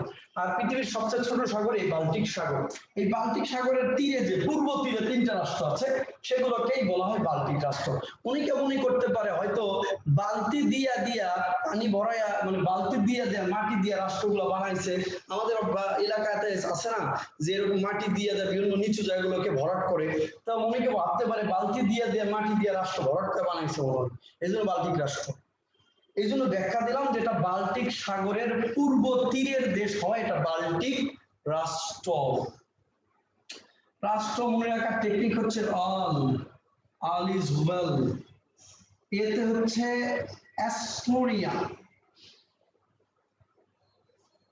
রাজধানী হচ্ছে তাল্লিন। এস্তোনিয়ার রাজধানী হচ্ছে ভাই তাল্লিন। আর এলতে লাটভিয়া, লাটভিয়া এর রাজধানীর নাম হচ্ছে Riga, Latvia Riga. Lithuania Vilnius,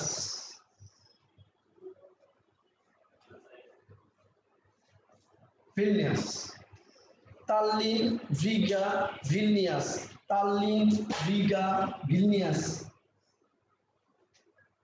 তাহলে Estonia, Latvia, Lithuania, Estonia, Latvia, Lithuania, Estonia, Latvia, Lithuania. তাহলে 3টা দেখো ভাই, এতে এস্তোনিয়া, এতে লাটভিয়া, এতে লিথুয়ানিয়া। Estonia, Latvia, Lithuania.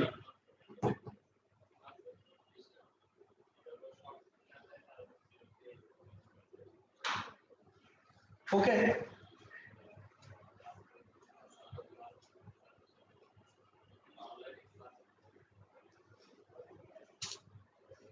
ভাইয়া এবং আপুরা শেষ হয়েছে ভাইয়া। এবার একটু সুন্দর করে কিউট করে দাগ দিয়ে রাখো।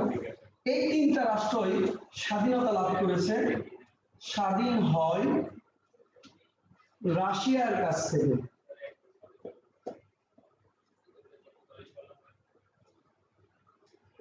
এই 3টা রাষ্ট্রই স্বাধীন হয় রাশিয়ার কাছ থেকে।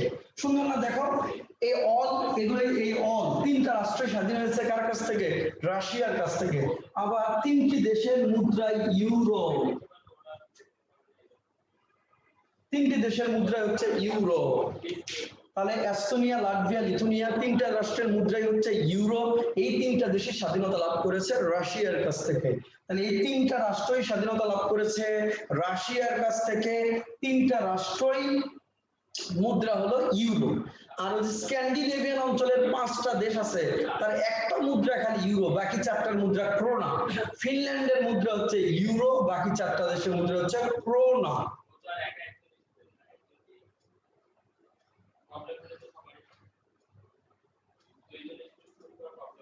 Estonia, Latvia, Lithuania, Estonia, Latvia, Lithuania.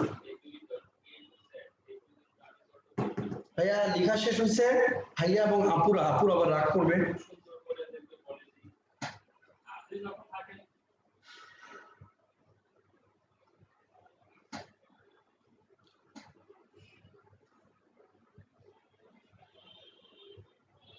আচ্ছা ভাইয়া, ঠিক আছে, থ্যাংক ইউ।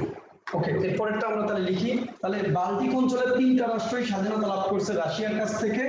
3টা রাষ্ট্রই হচ্ছে ইউরো মুদ্রা।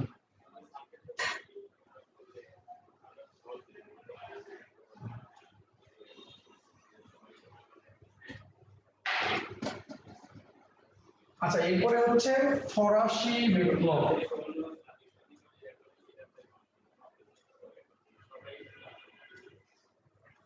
ফরাসি বিপ্লব এখন 1789 সাল থেকে 99 সাল। আচ্ছা, ইউরোপের রাজনীতিতে আমরা একটু দেখি, ইম্পর্টেন্ট আছে। ইউরোপের একটা রাজনীতি ফরাসি বিপ্লব।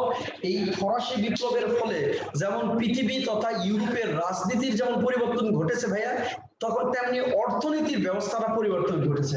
এর ফলে পৃথিবীতে একটা অর্থ ব্যবস্থার জন্ম দিছে এই বিপ্লবটা। ফলে এই বিপ্লবটাকেই বলা হয়েছে ইউরোপের যুগান্তকারী বিপ্লব। সে বিপ্লবটা কেন হয়েছে আমি তোমাদের একটু বলবো, তোমরা মনোযোগ দাও। তোমরা যদি একটু মনোযোগ দাও ভাইয়ার ক্লাসে, তাহলে ভাইয়ার কথা যদি শোনো তাহলে তোমাদের ভালো লাগবে, অনেক মজা লাগবে। সাধারণ জ্ঞান আসলেই মজা, কিন্তু আনফরচুনেটলি তোমাদের সাথে মজা করে আমি ক্লাস একদিনও নিতে পারি না, খালি রাগ ছাড়া কিছু আসে না। মানে এটা আমারই ব্যর্থতা, মানে আমি অনেক রাগী মানুষ, বাট মানে এরকম হয় না আমার অন্য কোনো জায়গাতে। তোমাদের সাথে কেন রাগ হবে, তোমাদের মনে হয় অনেক বেশি পছন্দ করি তার জন্য আর কি। আর যাই হোক, তোমরা একটু আমার কথাটা একটু শুনলে এটাতে তোমাদের ভালো হবে। আচ্ছা শোনো, এখন ফরাসি বিপ্লবটা নিয়ে আমি একটু কথা বলি। তোমরা সবাই জানো যে পৃথিবীতে যতগুলো বিপ্লব হয়েছে সবগুলো বিপ্লব কিন্তু ভাই গরিব মানুষের বিপ্লব। দেখো, শোষণ নির্যাতনের বিরুদ্ধে, রাইট কিনা বলো? আমাদের এখানে দেখো সিপাহী বিদ্রোহ হয়েছে, ওই যে সিপাহী জনতারা করছে। তারপর হচ্ছে ফকির সন্ন্যাসী বিদ্রোহ হয়েছে, ফকিররা করছে। তিতুমির বিদ্রোহ করছে। তারপর হচ্ছে ফরাইজি আন্দোলন করছে হাজী শরীয়তুল্লাহ। এরা কি সবাই ধনী মানুষ? একটাও কিন্তু ধনী মানুষ নয়। এরপর দেখো সাঁওতাল বিদ্রোহ হয়েছে, সাঁওতালরা কি বড় লোক? নয়। তারপরে তোমরা দেখো যে ওই স্বদেশী আন্দোলন করেছে, স্বদেশী আন্দোলন যারা করছে তারাও অতটা ধনী মানুষ নয়। তাহলে পৃথিবীতে যত আন্দোলন হয়েছে সেগুলো ধনী মানুষরা আন্দোলন করে নাই, সব আন্দোলন করেছে গরিব মানুষদের, সব আন্দোলনের ডেডিকেশন রয়েছে শ্রমিকদের। তাহলে এখন ফরাসি বিপ্লব যে হয়েছে 1790 থেকে 99 সাল, এই একমাত্র বিপ্লব পৃথিবীতে যেটা ধনীদের বিপ্লব ছিল। কিভাবে ছিল আমি একটু বলি। ফ্রান্সের রাজাদের বলা হতো লুই রাজা। এই লুই রাজারা সবচেয়ে বেশি ভালোবাসতো তার দেশে যারা তাকে আয়কর দিতে পারতো, যারা তাকে কর দিতে পারতো, যারা ধনী শ্রেণীর, অ্যারিস্ট্রিকেট শ্রেণীর। এখনো আমাদের সমাজে এমন মানুষ আছে কিনা বলো? ধনীদের অনেক পছন্দ করে, অনেক ভালোবাসে, এর পরক্ষণে গরিব মানুষ আসলেই সেই দুর্ব্যবহার করে, আছে না বলো? তখন এই ফ্রান্সেরও রাজা ষোড়শ লুই বংশের রাজা, সে ধনীদের অনেক ভালোবাসতো, আর গরিবদের কোনো দাবি দেওয়া সে মেনে নিতে পারতো না। তাদেরকে তারা প্রচুর নির্যাতন করত, তাদেরকে শোষণ করত, বন্দি করে রাখতো। ওই দেশে একটা বিখ্যাত কারাগার আছে, বাস্তিল দুর্গ। এখন আমার কথাটা একটু তোমার মনোযোগ দিয়ে শুনবা। এই যে ফ্রান্স আছে, তোমরা জানো বিপ্লবটা হয়েছে দেখো 1789 সাল। এর পূর্বে একটা ঘটনা ঘটছে, তোমরা জানো কি জানি হয়তো অবশ্যই। 1776 সালে মার্কিন স্বাধীনতার আন্দোলন শুরু হয়ে যায়। মার্কিন যুক্তরাষ্ট্র স্বাধীনতা ঘোষণা করে 1776 সালে। এই 1776 সালে মার্কিন যুক্তরাষ্ট্র স্বাধীনতা ঘোষণা করলে পূর্বে আমি আগেই বলেছি যে ব্রিটেনের সাথে দ্বন্দ্ব ছিল ফ্রান্সের, শতবর্ষব্যাপী যুদ্ধ হয়েছে। তাই যখন আমেরিকা ব্রিটেনের কাছ থেকে, যুক্তরাজ্যের কাছ থেকে স্বাধীনতা লাভের জন্য 1776 সালে ঘোষণা করে, তখন ফ্রান্সের ওই রাজারা সহযোগিতা করে এই আমেরিকাকে।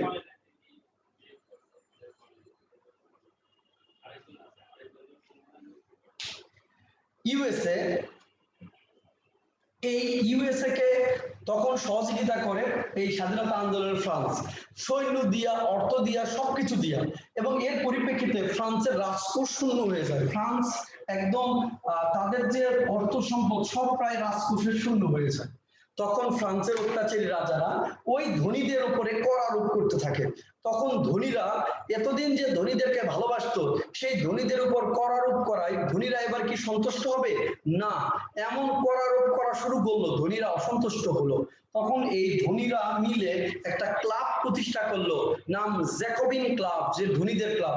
তারা একত্রিত হয়ে যে গরিবদেরকে এতদিন পর্যন্ত শোষণ করেছে রাজা, তাদেরকে সঙ্গে নিয়ে ধনীরা যে বিপ্লব করলো, ইতিহাসে তাই ফরাসি বিপ্লব নামে পরিচিত।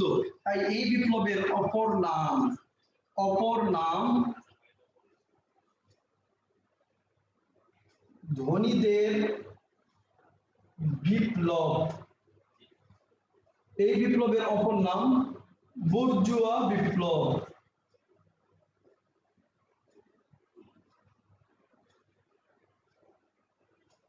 বুর্জুয়া মানে বর্তমানে যে বণিক শ্রেণী আছে, ধনী যারা আছে, অভিজাত যারা আছে, তাদের বিপ্লব বলা হয়েছে অপর নাম। এই বিপ্লবের মেয়াদ হচ্ছে 10 বছর 1789 থেকে 99 সাল পর্যন্ত 10 বছরের বিপ্লব হয়েছে। বিপ্লবের সূচনা হয় কারণ যারাই ফ্রান্সের অত্যাচারী রাজাদের বিরুদ্ধে কথা বলে তাদেরকেই রাজারা বন্দি করে রাখে একটা দুর্গে, নাম বলছি বাস্তিল দুর্গ। তাই বিপ্লবীরা মনে করলো আগে বাস্তিল দুর্গের তালা ভাঙবো, তারপরে ওই জনগণকে মুক্তি করে আন্দোলন করব। তাই 1789 সালের 14 জুলাই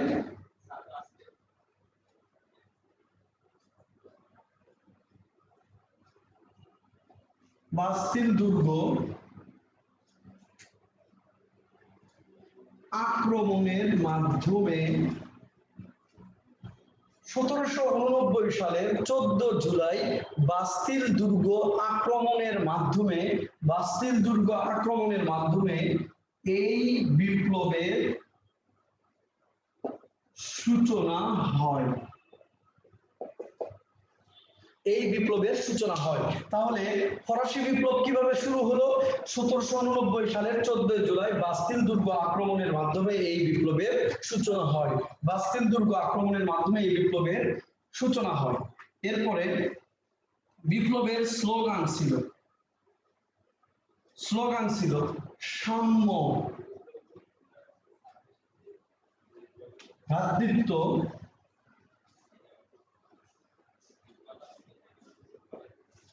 স্বাধীনতা। সাম্য, ভ্রাতৃত্ব,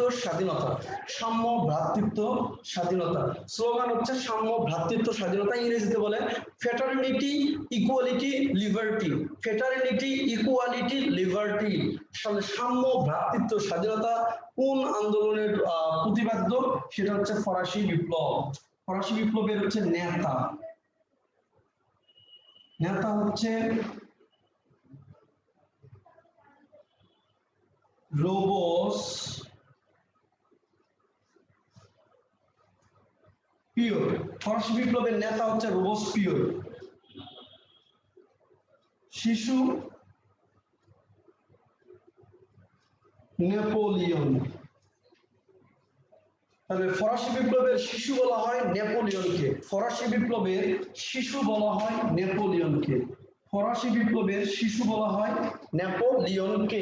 আচ্ছা, তাহলে অপর নাম হচ্ছে ধনীদের বিপ্লব বা বর্জ্যদের বিপ্লব। মেয়াদ হচ্ছে 10 বছর।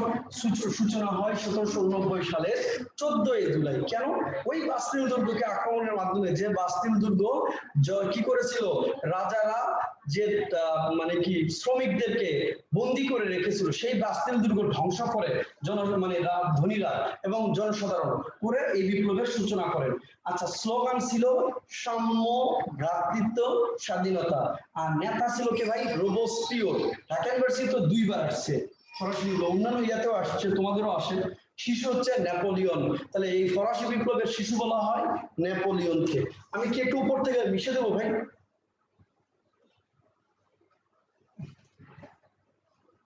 আচ্ছা, ওইখানে একটু লিখব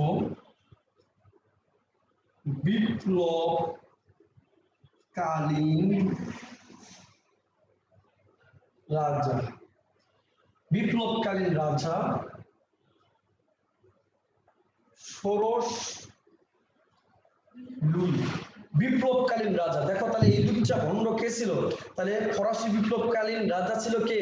ষোড়শ লুই। ষোড়শ বানানটা দেখো সুন্দর না? ষোড়শ লুই। এরপরে হচ্ছে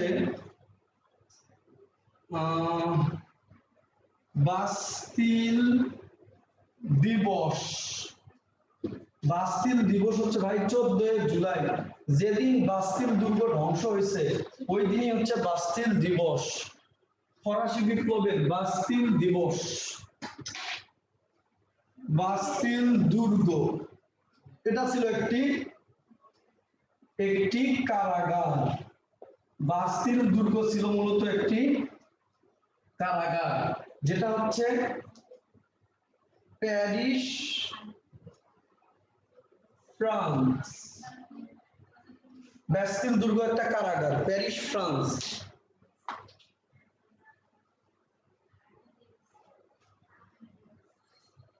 বাস্তিল দুর্গ, বাস্তিল দুর্গ প্যারিস ফ্রান্স। বাস্তিল দুর্গ একটা কারাগার অবস্থিত প্যারিস ফ্রান্সে। হ্যাঁ ভাই, এবং লেখো ভাই জ্যাকোবিন, জ্যাকোবিন একটি ক্লাব। জ্যাকোবিন ছিল একটি ক্লাব। তাহলে জ্যাকোবিন ছিল ফরাসি বিপ্লব সূচনার আগে ধনীদের একটা ক্লাব, যে ক্লাবের সদস্য ছিল রোবসপিয়র সহ অন্যান্য ধনী নেতারা।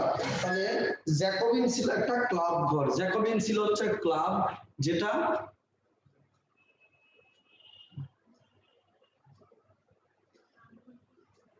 আচ্ছা ক্লাব। দ্রুত লিখবো আমরা।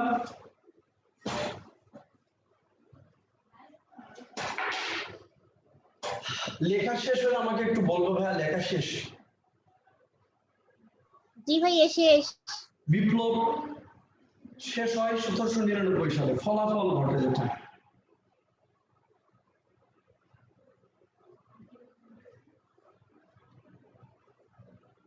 লুই বংশের পতন।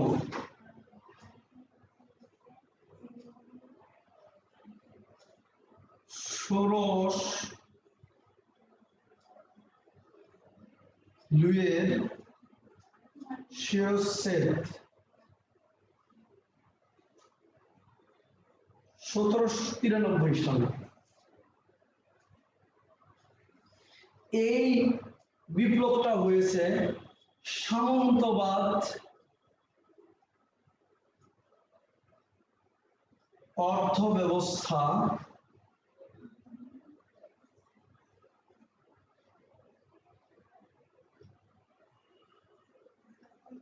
সামন্তবাদ অর্থব্যবস্থা বিলুপ। এরপর হচ্ছে ধনতান্ত্রিক অথবা পুঁজিবাদী, পুঁজিবাদী অর্থ ব্যবস্থার সূচনা। ধনতান্ত্রিক বা পুঁজিবাদী অর্থব্যবস্থার সূচনা, এই লাইনটা খুবই ইম্পর্টেন্ট, কত পরীক্ষায় আসছে তার ঠিক তাই, যে ধনতান্ত্রিক বা পুঁজিবাদী অর্থ ব্যবস্থার সূচনা হয়েছে কোন বিপ্লবের হাত ধরে? ফরাসি বিপ্লবের হাত ধরে। ধনতান্ত্রিক বা পুঁজিবাদী অর্থ ব্যবস্থার সূচনা হয়েছে ফরাসি বিপ্লবের হাত ধরে। এরপরে নেপোলিয়ন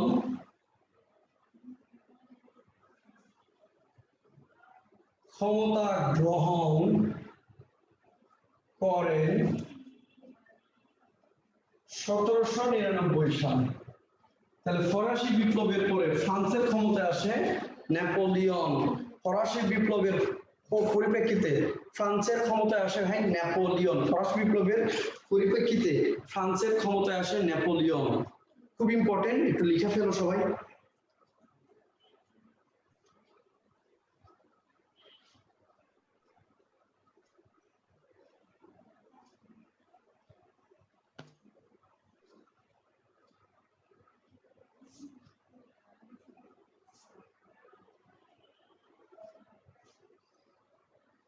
ওকে ভাইয়া, thank you.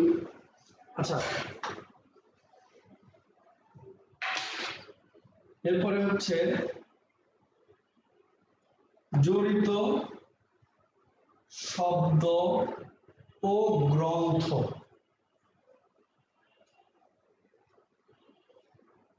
A Tale of Two Cities, Charles ডিকেন্সের লেখা গ্রন্থ।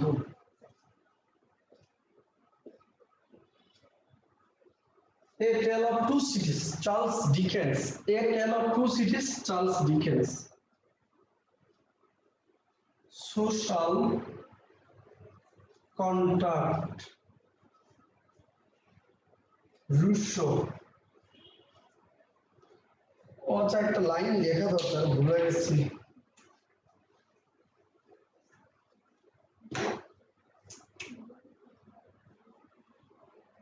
বিপ্লবের অনুপ্রেরণা দাতা রুশো ভলতেয়ার। বিপ্লবের অনুপ্রেরণা দাতা হচ্ছে রুশো ভলতেয়ার। বিপ্লবের অনুপ্রেরণা দাতা হচ্ছে রুশো ভলতেয়ার।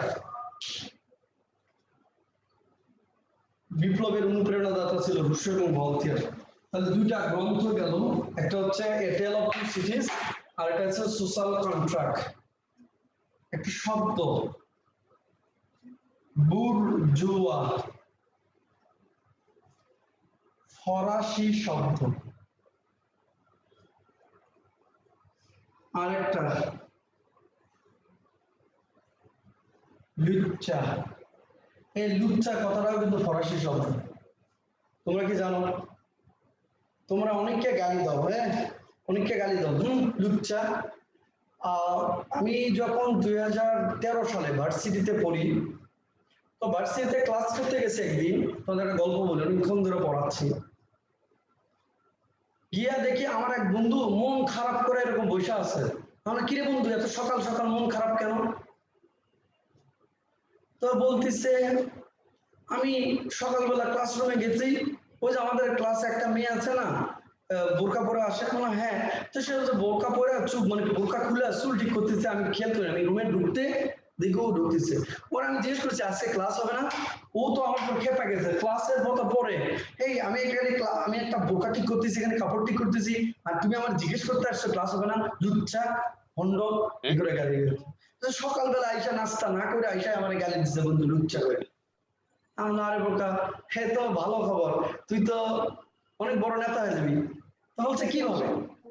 আমি বললাম দেখ তোমাদের রিক্সায় যখন চলো, ধরো গেছে রিক্সা গান গায় না যে ওসু কিনা গেছস কিনা এখন আমি রিক্সা চালাই ঢাকা শহরে, গান গায় না যে সুন্দরী সুন্দরী চলেছে একা পথে সঙ্গী হলে দুষ্কৃতাতে। আচ্ছা বিভিন্ন গান গায়, তোমরা গালি দাও লুচ্চা। আসলে লুচ্চা কাহিনীটা কি? তখন আমি আমার বন্ধুরা বললাম শোনো, 1790 সাল থেকে 99 সাল পর্যন্ত ফ্রান্সে যে বিপ্লব হয়েছে সেই বিপ্লবকে বলা হয় ফরাসি বিপ্লব। এই বিপ্লবের নেতা ছিল কে? রোবস্পিয়র। এই বিপ্লবের শিশু বলা হয়েছে নেপোলিয়ন বোনাপার্টকে। আচ্ছা, এই বিপ্লবের অনুপ্রেরণাদাতা কে ছিল? Rousseau Voltaire. যখন ফ্রান্সে এই বিপ্লবটা চলে তার আগে থেকে শুরু করে যারা অত্যাচারী লুই রাজাদের বিরুদ্ধে বিপ্লব করত, যারা বিপ্লবীদের নেতা ছিল, তাদেরকেই মূলত লুই রাজারা উপাধি দিত লুচ্চা, বন্দি করে রাখতো বাস্তিল দুর্গে। তাহলে ফরাসি বিপ্লবের ফরাসি বিপ্লবের নেতা ছিল সেই লুচ্চার নাম কি? রোবস্পিয়র। ফরাসি বিপ্লবের অনুপ্রেরণা জায়গায় ছিল ওই দুই লুচ্চার নাম কি? নাম রুশো এবং ভলতেয়ার। ফরাসি বিপ্লবের উপরে গ্রন্থ লিখেছে ওই লুচ্চার নাম কি? A Tale of Two Cities, Charles Dickens. ফরাসি বিপ্লবের উপরে সোশ্যাল কন্ট্রাক্ট লিখছে ওই লুচ্চার নাম কি? রুশো। ফরাসি বিপ্লবের পর ক্ষমতায় আসছে ওই লুচ্চার নাম কি? Napoleon Bonaparte. তাহলে তারা বিপ্লব করে উপাধি পাইছে, আর এখন তোমরা দেইখাই মানুষের এই উপাধিটা দাও। এই জন্য আজকে থেকে দেখবা তুমি 9টার সময় ক্লাসে আসো, হ্যাঁ তোমার স্কুলে কলেজে যাও, তখন তোমার রাস্তায় একটা ছেলে দাঁড়ায় থাকে, তুমি দাঁড়াতে লুচ্চা আমার জন্য দাঁড়ায় আছে, দেখবা পরের দিন থেকে সে বিপ্লবী তোমার জন্য 8:30 থেকে দাঁড়ায় থাকে। এই জন্য ভুলাও তাদেরকে বিপ্লবী উপাধি দিবা। তাহলে বলো বাংলাদেশের সবচেয়ে বড় বিপ্লবী কে? এক সময় প্রধানমন্ত্রী বলবে, ঠিক আছে? তবে তোমরা কিন্তু আমাদেরকে বলবো না, কারণ কি আমরা কিন্তু বিপ্লবী নই। আমরা কি বিপ্লবী নই? আমি একবার ক্লাস নিচ্ছে 18 সালে গল্প বলছি, আমি 18 সালে যাচ্ছি এই দিকটা ফার্ম গেটে, মেয়েরা অনেকগুলো খাচ্ছা বলতেছে আমাদের স্যার যায় লুচ্চা, স্যার যায় লুচ্চা। স্যার বললাম, পরে অন্য মেয়েরা এই স্যার লুচ্চা, এই স্যারে ক্লাস করা যাবে না, এই যে বলতেছে। পরে থেকে আমি বলে দিচ্ছি যে ভাই আমি কোনো বিপ্লবী না, আর বাংলাদেশের মানুষ যেহেতু এখনো জানে না যে লুচ্চা মানে বিপ্লবী, সেক্ষেত্রে তোমরা কিন্তু এটা কিন্তু আমাকে বলতে পারবে না, ঠিক আছে? তোমরা তো অন্যদেরকে বলতে পারো, তবে এটা না বলাই ভালো, কারণ মানুষকে বিপ্লবী না বানানোই ভালো। রাষ্ট্রে যত বিপ্লবী বাড়বে তত উত্থান করবে। তাহলে লেখা কি শেষ হয়েছে ভাই?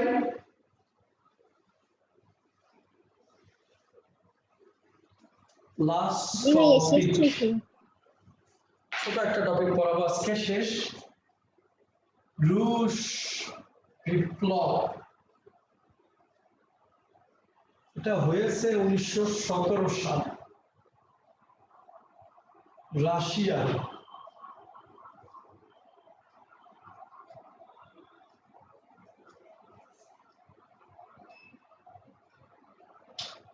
এই বিপ্লবের অপর নাম,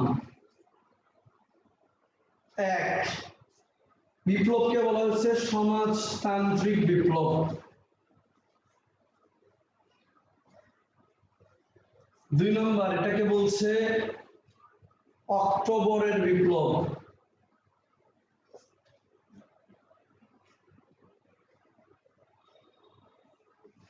এই বিপ্লবকে বলছে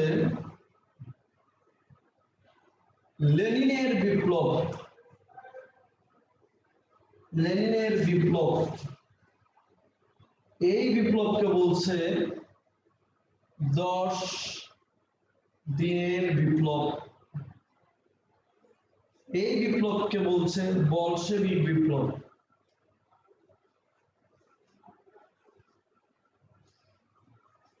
বলশেবিক বিপ্লব। তাহলে রুশ বিপ্লবের অপর নামগুলো কি কি? এক নম্বর সমাজতান্ত্রিক বিপ্লব, অক্টোবরের বিপ্লব, লেনিনের বিপ্লব, 10 দিনের বিপ্লব, বলশেবিক বিপ্লব।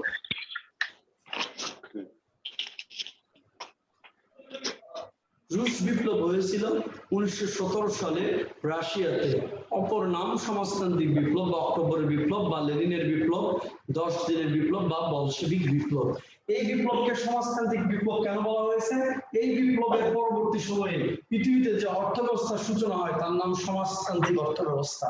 এই বিপ্লব হয়েছিল রাশিয়ার পঞ্জিকা অনুযায়ী অক্টোবর মাসে। অক্টোবর মাসে। এই বিপ্লব যেহেতু অক্টোবর মাসে হয়েছে তাই এই বিপ্লবের নাম হচ্ছে অক্টোবরের বিপ্লব। লেনিনের বিপ্লব, এই বিপ্লব নাম হচ্ছে লেনিনের বিপ্লব কারণ এই বিপ্লবের নেতা ছিল লেনিন। নেতা ছিল লেনিন। 10 দিনের বিপ্লব, এই বিপ্লবের স্থায়িত্ব ছিল 10 দিন। তাহলে এই বিপ্লবের স্থায়িত্ব ছিল 10 দিন।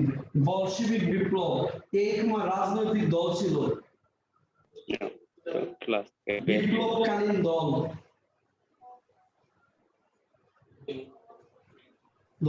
তাহলে যে মানে বলশেবিক বিপ্লব করেছে কোন রাজনৈতিক দল? তার নাম হচ্ছে বলশেবিক দল, যেটা লেনিনের দল ছিল। এই জন্য এই বিপ্লবকে বলা হয়েছে বলশেবিক বিপ্লব, কারণ বলশেবিক বিপ্লব বলশেবিক দলই এই বিপ্লবটা করেছে। ভাইয়া লেখা শেষ হলে আমাকে একটু বলো।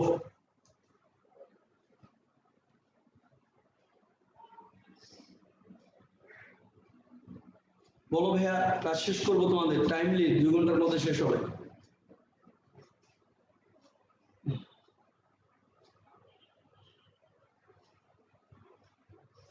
শেষ ভাইয়া? Thank you. শেষ, ওকে। তাহলে আমি লেখাটা মিশিয়ে দিচ্ছি। তাহলে এই বিপ্লবের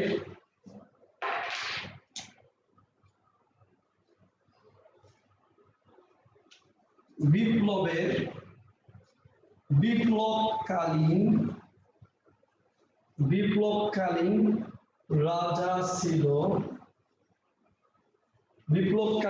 ছিল জার দ্বিতীয় নিকোলাস। তাহলে বিপ্লবকালীন রাজা ছিল জার দ্বিতীয় নিকোলাস। বিপ্লবকালীন রাজা ছিল জার দ্বিতীয় নিকোলাস। বিপ্লবকালীন রাজা ছিল জার দ্বিতীয় নিকোলাস। এরপরে হচ্ছে বিপ্লবকালীন নেতা ছিল লেনিন। বিপ্লবকালীন রাজা ছিল জার দ্বিতীয় নিকোলাস। বিপ্লবকালীন নেতা ছিল লেনিন। যে বিপ্লবের ফলাফল যা ঘটলো, 1 নাম্বার, জার রাজারা, এই যে রাশিয়ার জার রাজারা যে অর্থ ব্যবস্থা বিশ্বাস করতো তার নাম জারতন্ত্র। তাহলে জারতন্ত্রের পতন ঘটে। জারতন্ত্রের পতন।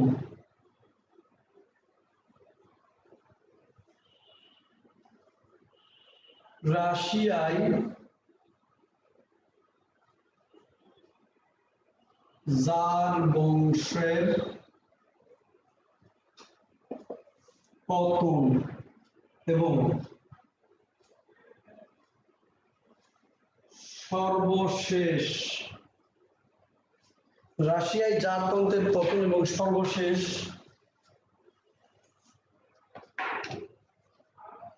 রাজা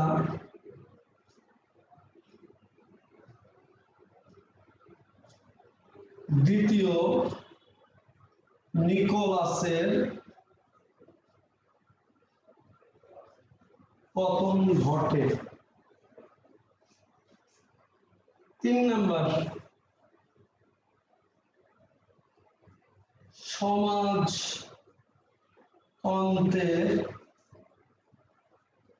সূচনা হয়। রাশিয়াতে সমাজতন্ত্রের সূচনা হয়। প্রথম সমাজতান্ত্রিক প্রেসিডেন্ট হন লেনিন। রাশিয়াতে প্রথম সমাজতান্ত্রিক প্রেসিডেন্ট হন লেনিন। তাহলে রাশিয়ার প্রথম সমাজতান্ত্রিক প্রেসিডেন্টের নাম কি ভাই? লেনিন। রাশিয়ার প্রথম সমাজতান্ত্রিক প্রেসিডেন্টের নাম কি? লেনিন। রাশিয়ার প্রথম সমাজতান্ত্রিক প্রেসিডেন্টের নাম হচ্ছে লেনিন।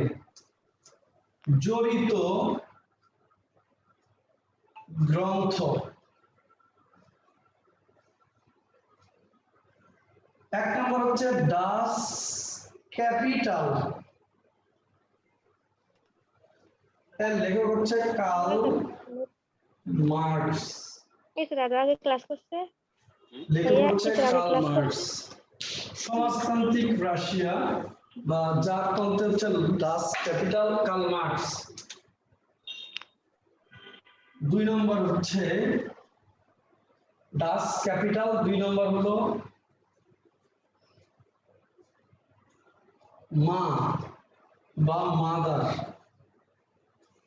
এর লেখক হচ্ছে ম্যাক্সিম গুরকি। মায়ের লেখক হচ্ছে ম্যাক্সিম গুরকি। সমাজতন্ত্রের প্রবর্তক কার্ল মার্কস। সমাজতন্ত্রের প্রবর্তক হচ্ছে কার্ল মার্কস। সমাজতন্ত্রের বাইবেল ডাস ক্যাপিটাল। সমাজতন্ত্রের প্রবর্তক কার্ল মার্কস। সমাজতন্ত্রের বাইবেল কার্ল মার্কস। সমাজতন্ত্রের বাইবেল হচ্ছে ডাস ক্যাপিটাল, সমাজতন্ত্রের প্রবর্তক কার্ল মার্কস।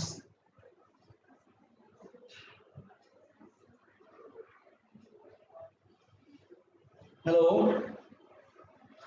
আচ্ছা তোমরা সাধারণ জ্ঞানে আমাদের যে কর্নিয়ার ইয়ে থেকে প্রকাশিত আছে সেই বইটা ভালো করে পড়বা।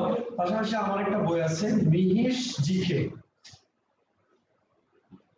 সাজেশন, এটা শুধু সাজেশন, এটা নতুন বের হয়েছে মিহির জিকে সাজেশন। যদি তোমরা পারো বইটা নিয়ে কালেক্ট করে পড়বা। অ্যাটলিস্ট তোমার যতটা প্রশ্ন আসবে ডেন্টালে 2-3টা ছাড়া সবগুলো কমন আসবে সাজেশন থেকে। বিগত বছরের প্রশ্ন আর সাজেশনটা নিয়ে দেখো মিলায়া। আমি তো তোমাদের বই ধৈর্য করিনি, সাজেশনটা দেখো কমন ছিল। এর পাশাপাশি প্র্যাকটিসের জন্য বই পড়বে একটা জিকে ট্যালেন্ট হান্ট। আমাদের যে কর্নিয়ার প্রকাশিত যে বইটা আছে ওটাতে ভালো করে প্রশ্ন ব্যাংকটা সমাধান করবা। আর হচ্ছে জিকে ট্যালেন্ট হান্ট থেকে প্রশ্নগুলো প্র্যাকটিস করবা। ওখানে 1500 কোশ্চেন আছে, অর্থাৎ কোশ্চেনগুলো সাম্প্রতিক এবং বেসিক দুইটা মিলাই তোমাদের বিগত ডেন্টাল, মেডিকেল বা বিসিএস সবগুলোর প্রশ্ন মিলা কোশ্চেনগুলো করা আছে। ফলে এইটা বেশি ইফেক্টিভ, মানে এটা প্র্যাকটিসের জন্য। আর এটা হচ্ছে করবা ওভারঅল সাজেশন জানার জন্য। এই দুটা বই যদি ওটার প্র্যাকটিস ওটা 1500 কোশ্চিন। আর এটা যদি সাজেশনটা পড়তে পারো, তোমাদের মেডিকেলের এই যে কর্নিয়ার যে কোর্স প্ল্যান আছে ধরে ধরে যদি পড়তে পারো, কর্নিয়ার যে আমাদের প্রশ্ন ব্যাংক আছে, ওই প্রশ্ন ব্যাংকগুলো সমাধান করা সেই অনুযায়ী কোনগুলো গুরুত্বপূর্ণ টপিক এখান থেকে ধরে ধরে পড়তে পারো, তুমি পূর্ণাঙ্গ নাম্বার তুলতে পারো শিওর থাকো। বিসিএস এর মতো জায়গাতে 50টা কোশ্চিনের মধ্যে 46টা কোশ্চিন আসছে এবারে। ইভেন শুধু তাই নয়, বিগত এই সাজেশনের বিগত রেকর্ড গুলো অন্যরকম। তুমি বিগত রেকর্ড গুলো দেখো, গতবার ঢাবিতে 26টা কোশ্চেন ছিল, 24টা কোশ্চেন কমন আসছিল এখানে সাজেশনে, অথচ এত মোটা মোটা সাধারণ জ্ঞান বই থেকে এত কোশ্চেন কমন আসছিল। তুমি এবার প্রিলিতেও দেখো 46টা কোশ্চেন। আমি কিন্তু বলি না যে এতটা কোশ্চেন কমন আসছে, আমি প্রত্যেকটা কোশ্চেন দাগিয়ে দাগিয়ে ফেসবুকে দিই। তুমি আমার যে ফ্রি এক্সাম ব্যাচ আছে, এই বই যারা আছে তাদের ওখানে প্রতি সপ্তাহে 3-4টা ফ্রি এক্সাম নেই যারা, সেখানে গ্রুপে তুমি ঢুকে দেখো প্রত্যেকটা পৃষ্ঠা হাইলাইট মার্কার দিয়ে যেগুলো কমন আছে আমরা তুলে দেখাইছি। মানে এমনি কিন্তু বলতেছি না 46, তুমি নিচে পৃষ্ঠাগুলা কোশ্চেন গুলা গুনতে পারবা, তুমি গুনো গিয়ে দেখো প্রত্যেকটা প্রশ্ন তুমি গুনতে পারো, তুমি নিজে গুনো, আমার কি দরকার, আমি তো তুলে দিচ্ছি ছবি, জাস্ট তুমি গুনে দেখো কোশ্চেন ঠিক আছে কিনা। কোশ্চেন নাও, তুমি বিসিএস এর কোশ্চেন নাও, আর এই কোশ্চেন গুলো আমি দিছি সেটা তুমি দেখো বইটা মিলে ঠিক আছে কিনা। গ্রুপে তো অ্যাড দিতে পারবো না, আমার তো ওটা ইয়া নাই। গ্রুপের নাম হচ্ছে Mihir GK free exam batch.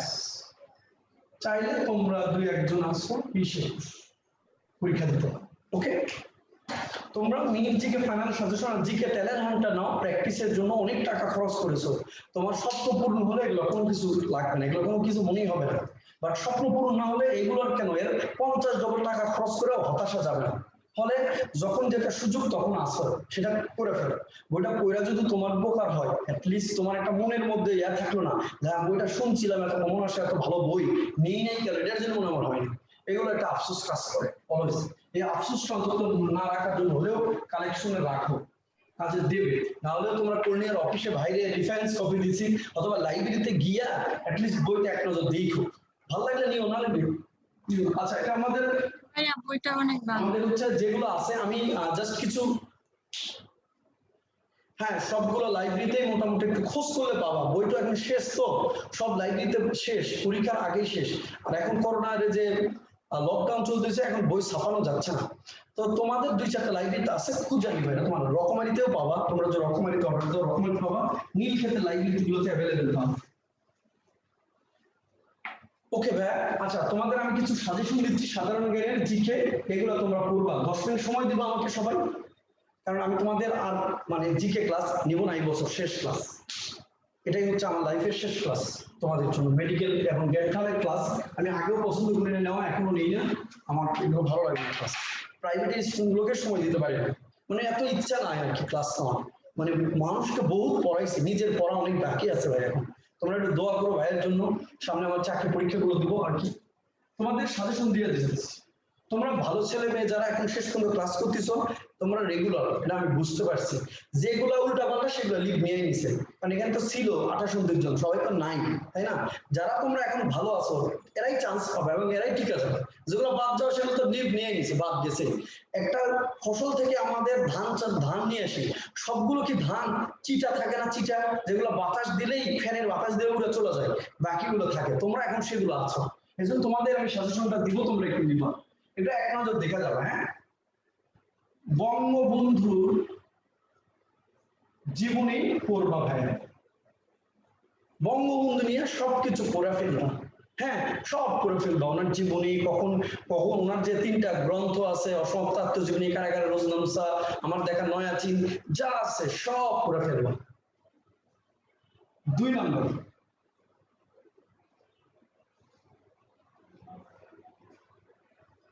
ভাষা আন্দোলন 6 দফা, তারপর হচ্ছে গণ অভ্যুত্থান ও মুক্তিযুদ্ধ। মুক্তিযুদ্ধে এমন ভাবে পড়বা, এটা তোমার সারা জীবন কাজে লাগবে। মুক্তিযুদ্ধটা পড়বে। সংবিধান ও জাতীয় সংসদ,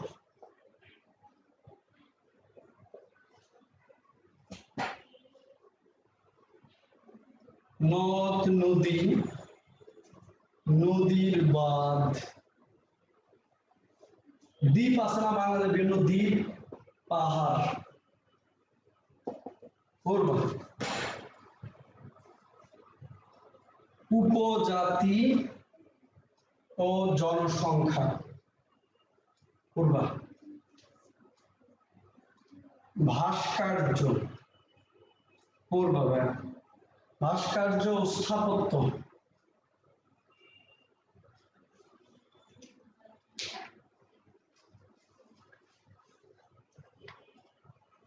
ভাস্কর্য স্থাপত্য। 7 জাতীয় বিষয়াবলী। জাতীয় বিষয়াবলী যেমন কি কি বলছে? পতাকা, সঙ্গীত, প্রতীক ও দিবস। পড়বা 8 অর্থনীতি ও সম্পদ। অর্থনৈতিক সম্পদের মধ্যে পড়বা প্রাকৃতিক, খনিজ সম্পদ যেমন গ্যাস, তেল,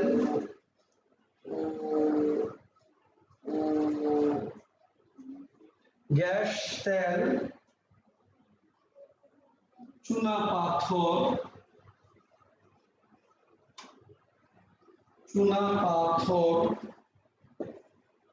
গ্যাস, তেল, চুনাপাথর, কয়লা। এরপরে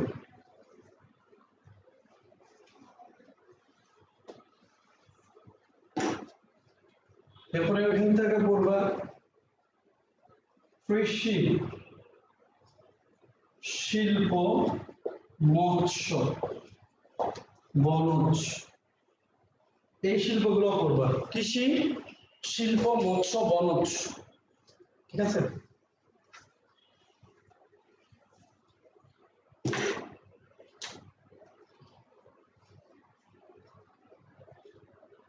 সংস্কৃতি,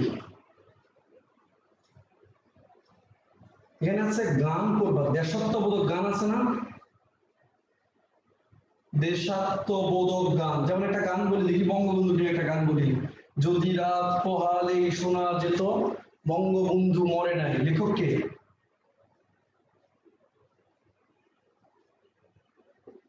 দেশাত্মবোধক গান।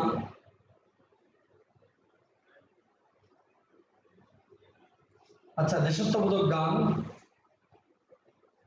চিত্রকর্ম করে ফেলবা। 10 খেলাধুলা ও আন্তর্জাতিক অঙ্গনে বাংলাদেশ।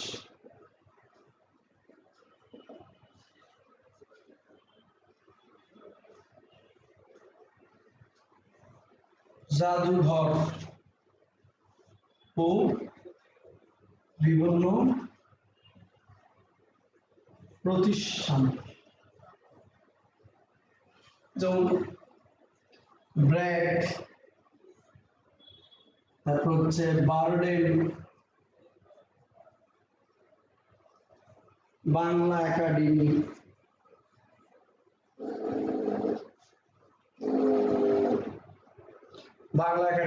ব্র্যাক, বার্ডেন, বাংলা একাডেমি। আর একটা হচ্ছে ব্র্যাক, বার্ডেন, বাংলা একাডেমি। তারপর হচ্ছে বার্ড, কুমিল্লার বার্ড, বিশ্ব সাহিত্য কেন্দ্র, নিউপোর্ট। আরেকটা আছে হচ্ছে নিউপোর্ট,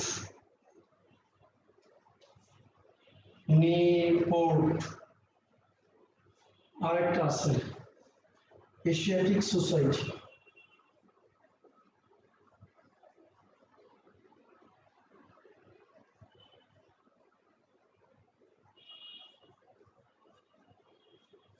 এগুলো পড়বা একটু, প্রতিষ্ঠানগুলো ভাই বাংলাদেশে এগুলো গুরুত্ব দিয়ে পড়ো, কাজে দিবে। আন্তর্জাতিক কি লাগবে? ছুটি দিয়ে দিবে। সাম্প্রতিক আন্তর্জাতিক এগুলো তো লাগবে না, তোমরা তো পারো। ঠিক আছে ভাই, ছুটি দিয়ে দিই। হ্যাঁ,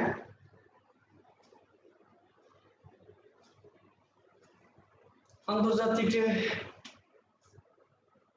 পূর্বা ভৌগোলিক নাম, তারপর হচ্ছে আন্তর্জাতিক সংস্থা,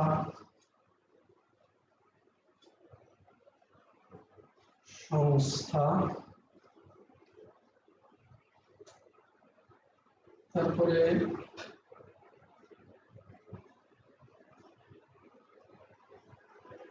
প্রণালী, সীমান্ত রেখা,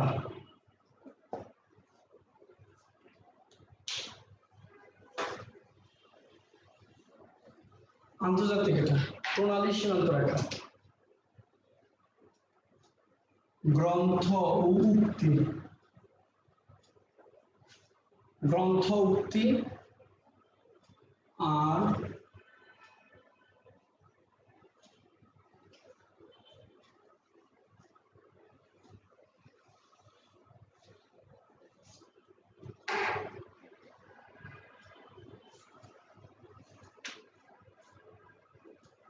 বিভিন্ন বিরোধপূর্ণ স্থান, যেমন নাগার্নো কারাবাখ, তারপর হচ্ছে কাশ্মীর, লাদাখ, অরুণাচল, তারপর হচ্ছে ভারত চীন একটা যুদ্ধ হচ্ছে একটা জায়গা নিয়ে, ভুলে গেলাম। এরকম যেগুলো বিরোধপূর্ণ বা যুদ্ধ হচ্ছে বা যেগুলো দ্বন্দ্ব, সেই জায়গাগুলো নিয়ে এগুলা গুরুত্বপূর্ণ। আগে পড়ো, পরে আরো অনেক টপিক আছে, পুরো আস্তে আস্তে।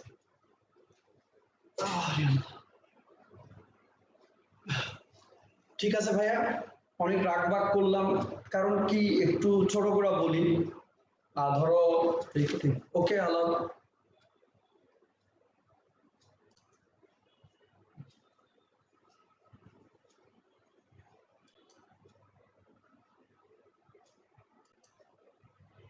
হ্যালো, অনেক রাগবাগ করলাম তোমাদের, কারণ আমি যে বছর এসএসসি পাস করছি সেই বছর তোমরা স্কুলে যাওয়াই নাই।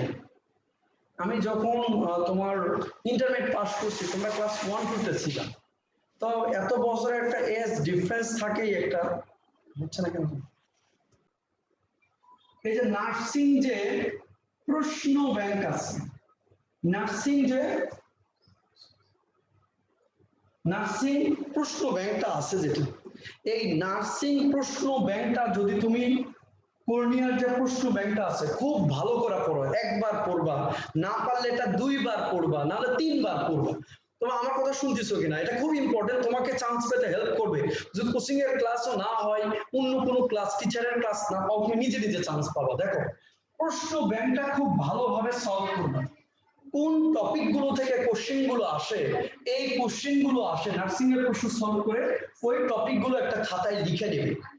দেন সাধারণ জ্ঞান, বাংলা, ইংলিশ, তোমাদের যে যে সাবজেক্ট আছে সেই সাবজেক্ট গুলো লিখে নিয়ে যে টপিক গুলো বিগত 3-4 বছরের প্রশ্ন লিখে নিবা, 3 থেকে 4 বছর, 4 বছরের প্রশ্ন লিখে নিবা নার্সিং এ যেটা আসছে। তাহলে কর্নিয়ার যে নার্সিং গাইড আছে, এই নার্সিং যে বিগত প্রশ্নের যে গাইড, ওখান থেকে 4 বছরের প্রশ্ন পড়া, ওই প্রশ্নগুলো থেকে কোন টপিক গুলো থেকে প্রশ্ন আসছে সেই টপিক গুলো একটা লিস্ট বানাবা, যে 2019 সালে এগুলো আসছে, 2018 সালে এগুলো, 2017 সালে এগুলো, 2016 সালে এগুলো, 2015 সালে এগুলো, সেই টপিক গুলো লিস্ট করে দেখবা কমন টপিক কোনগুলো, যেটা 19-এও আসছে সেই টপিকটা তোমার 18-তে আসছে, 17 এই টপিক গুলো তোমার বই থেকে আগে ধরে ধরে পড়বা। এটা একটা লিস্ট বানায়া তুমি তোমার যে পড়ার টেবিল আছে, একটা টেবিলে একটা শীট বানাবে, লিস্ট বানাবে, লিস্ট বানায়া ওই টপিক গুলো সব খাতায় একটা পৃষ্ঠা লিখা ওয়ালে লাগাই দেবা, একটা একটা করে পড়বার টিক দিবা, একটা একবার পড়বার টিক দিবা, পড়বার টিক দিবা। এই কাজটা যদি কেউ করতে পারো, সে নার্সিং এই বছর ফার্স্ট হয়ে যেতে পারে। আমার স্টুডেন্ট 3 বার ঢাবিতে ফার্স্ট হয়েছে, আমি প্রত্যেকবার এই প্ল্যানটাই দিই যেগুলো গুরুত্বপূর্ণ টপিক এরকম সেগুলো তোমরা একটা লিস্ট করে একটা সাধারণ জ্ঞানের একটা বই থেকে তোমরা এই যে মিউজিকে ফাইনাল সাজেশন বা জিকে ট্যালেন্ট হান্টের কথা বললাম, পড়া পড়া এখান থেকে আমি স্টুডেন্টদেরকে বলতাম যেখান থেকে পড়া পড়া ওই টপিকগুলো তোমরা টিক দিবা, যেটা পড়া হয়ে গেছে, এটা হয়ে গেছে, এটা হয়ে গেছে, পরে আবার এগুলো রিভিশন দিবা। এই পড়াটা যখন এভাবে শেষ হবে তারপর দেখবা তোমার বইয়ে আরো কিছু জিনিস আছে তোমার পড়া হয়নি, টপিকের সাথে মিলেনি, সেগুলো তুমি এক নজর খালি প্র্যাকটিস গুলো দেখবা, যাতে কোন কারণে এবার এই টপিক গুলো থেকে আসতে পারো। এমনি যদি তুমি করতে পারো আমি বলতেছি তোমার অনেক ভালো পরীক্ষা হবে, তোমার স্বপ্ন পূরণ হতে বাধ্য, এটা সিস্টেম বলে। কারণ যিনি কোশ্চিন করে তিনি একই ব্যক্তি প্রতিবার একই সেম এক্সপার্ট গুলোই প্রশ্ন করে, ওই সেম এক্সপার্ট গুলো প্রশ্ন করার কারণে একই ধরনের প্রশ্ন করে প্রতিবারই। আমাকে জিকে প্রশ্ন করতে দিলে দেখবা আমি এবারও যা করছি পরের বারের প্রশ্নের ভাষাও তাই হবে, এটাই হয়। সেম এক্সপার্টরা কোশ্চেন করলে সেম ক্যাটাগরির প্রশ্ন হয়, হয়তো একই প্রশ্ন বারবার না হলেও ওই একই টপিক থেকে বারবার প্রশ্ন হয়। এই জন্য টপিক গুলো এভাবে 4 বছরে, আবার বলছি নার্সিং এর যে কর্নিয়া নার্সিং মেডিকেল মানে নার্সিং এর যে গাইড রয়েছে, ভর্তি গাইড রয়েছে, ওখান থেকে বিগত 5 বছরের প্রশ্ন সিলেক্ট করে নাও, 4 থেকে 5 প্রশ্নগুলো একবার পড়ো, না বুঝলে 2 বার পড়ো, না বুঝলে 3 বার পড়ো, না বুঝলে 4 বার পড়ো।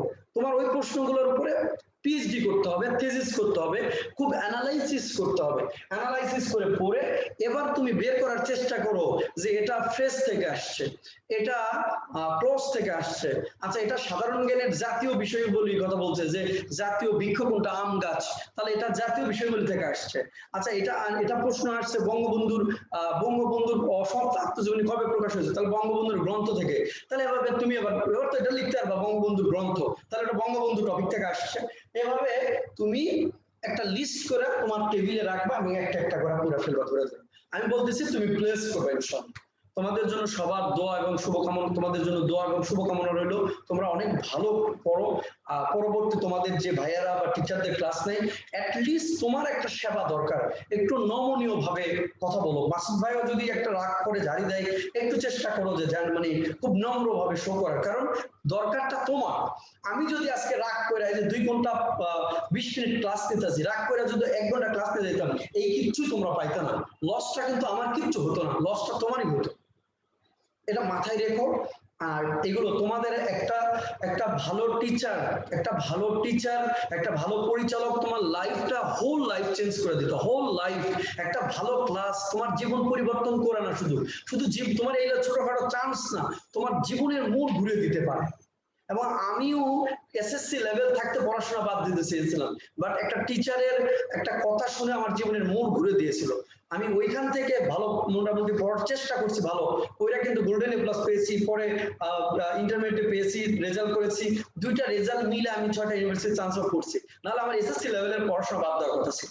তাহলে একটা ভালো টিচারের কথা, একটা ভালো গাইডেন্স, একটা ভালো একটা সাজেশন তোমার লাইফের মোড় ঘুরিয়ে দিতে পারে, এগুলো মাথায় রাখতে হবে ভাই। হ্যাঁ, তোমরা সবাই ভালো করে পড়বা, অনেক পড়বা, এবং তোমরা সবাই চান্স পাওয়ার পরে তোমাদের ছবিগুলো আবার এসে যেন প্রসপেক্টাসে দেখতে পাই, এখন দেখতে পাচ্ছি না, সবার জন্য দেখতে পাই। তোমাদের জন্য অনেক শুভকামনা রইল।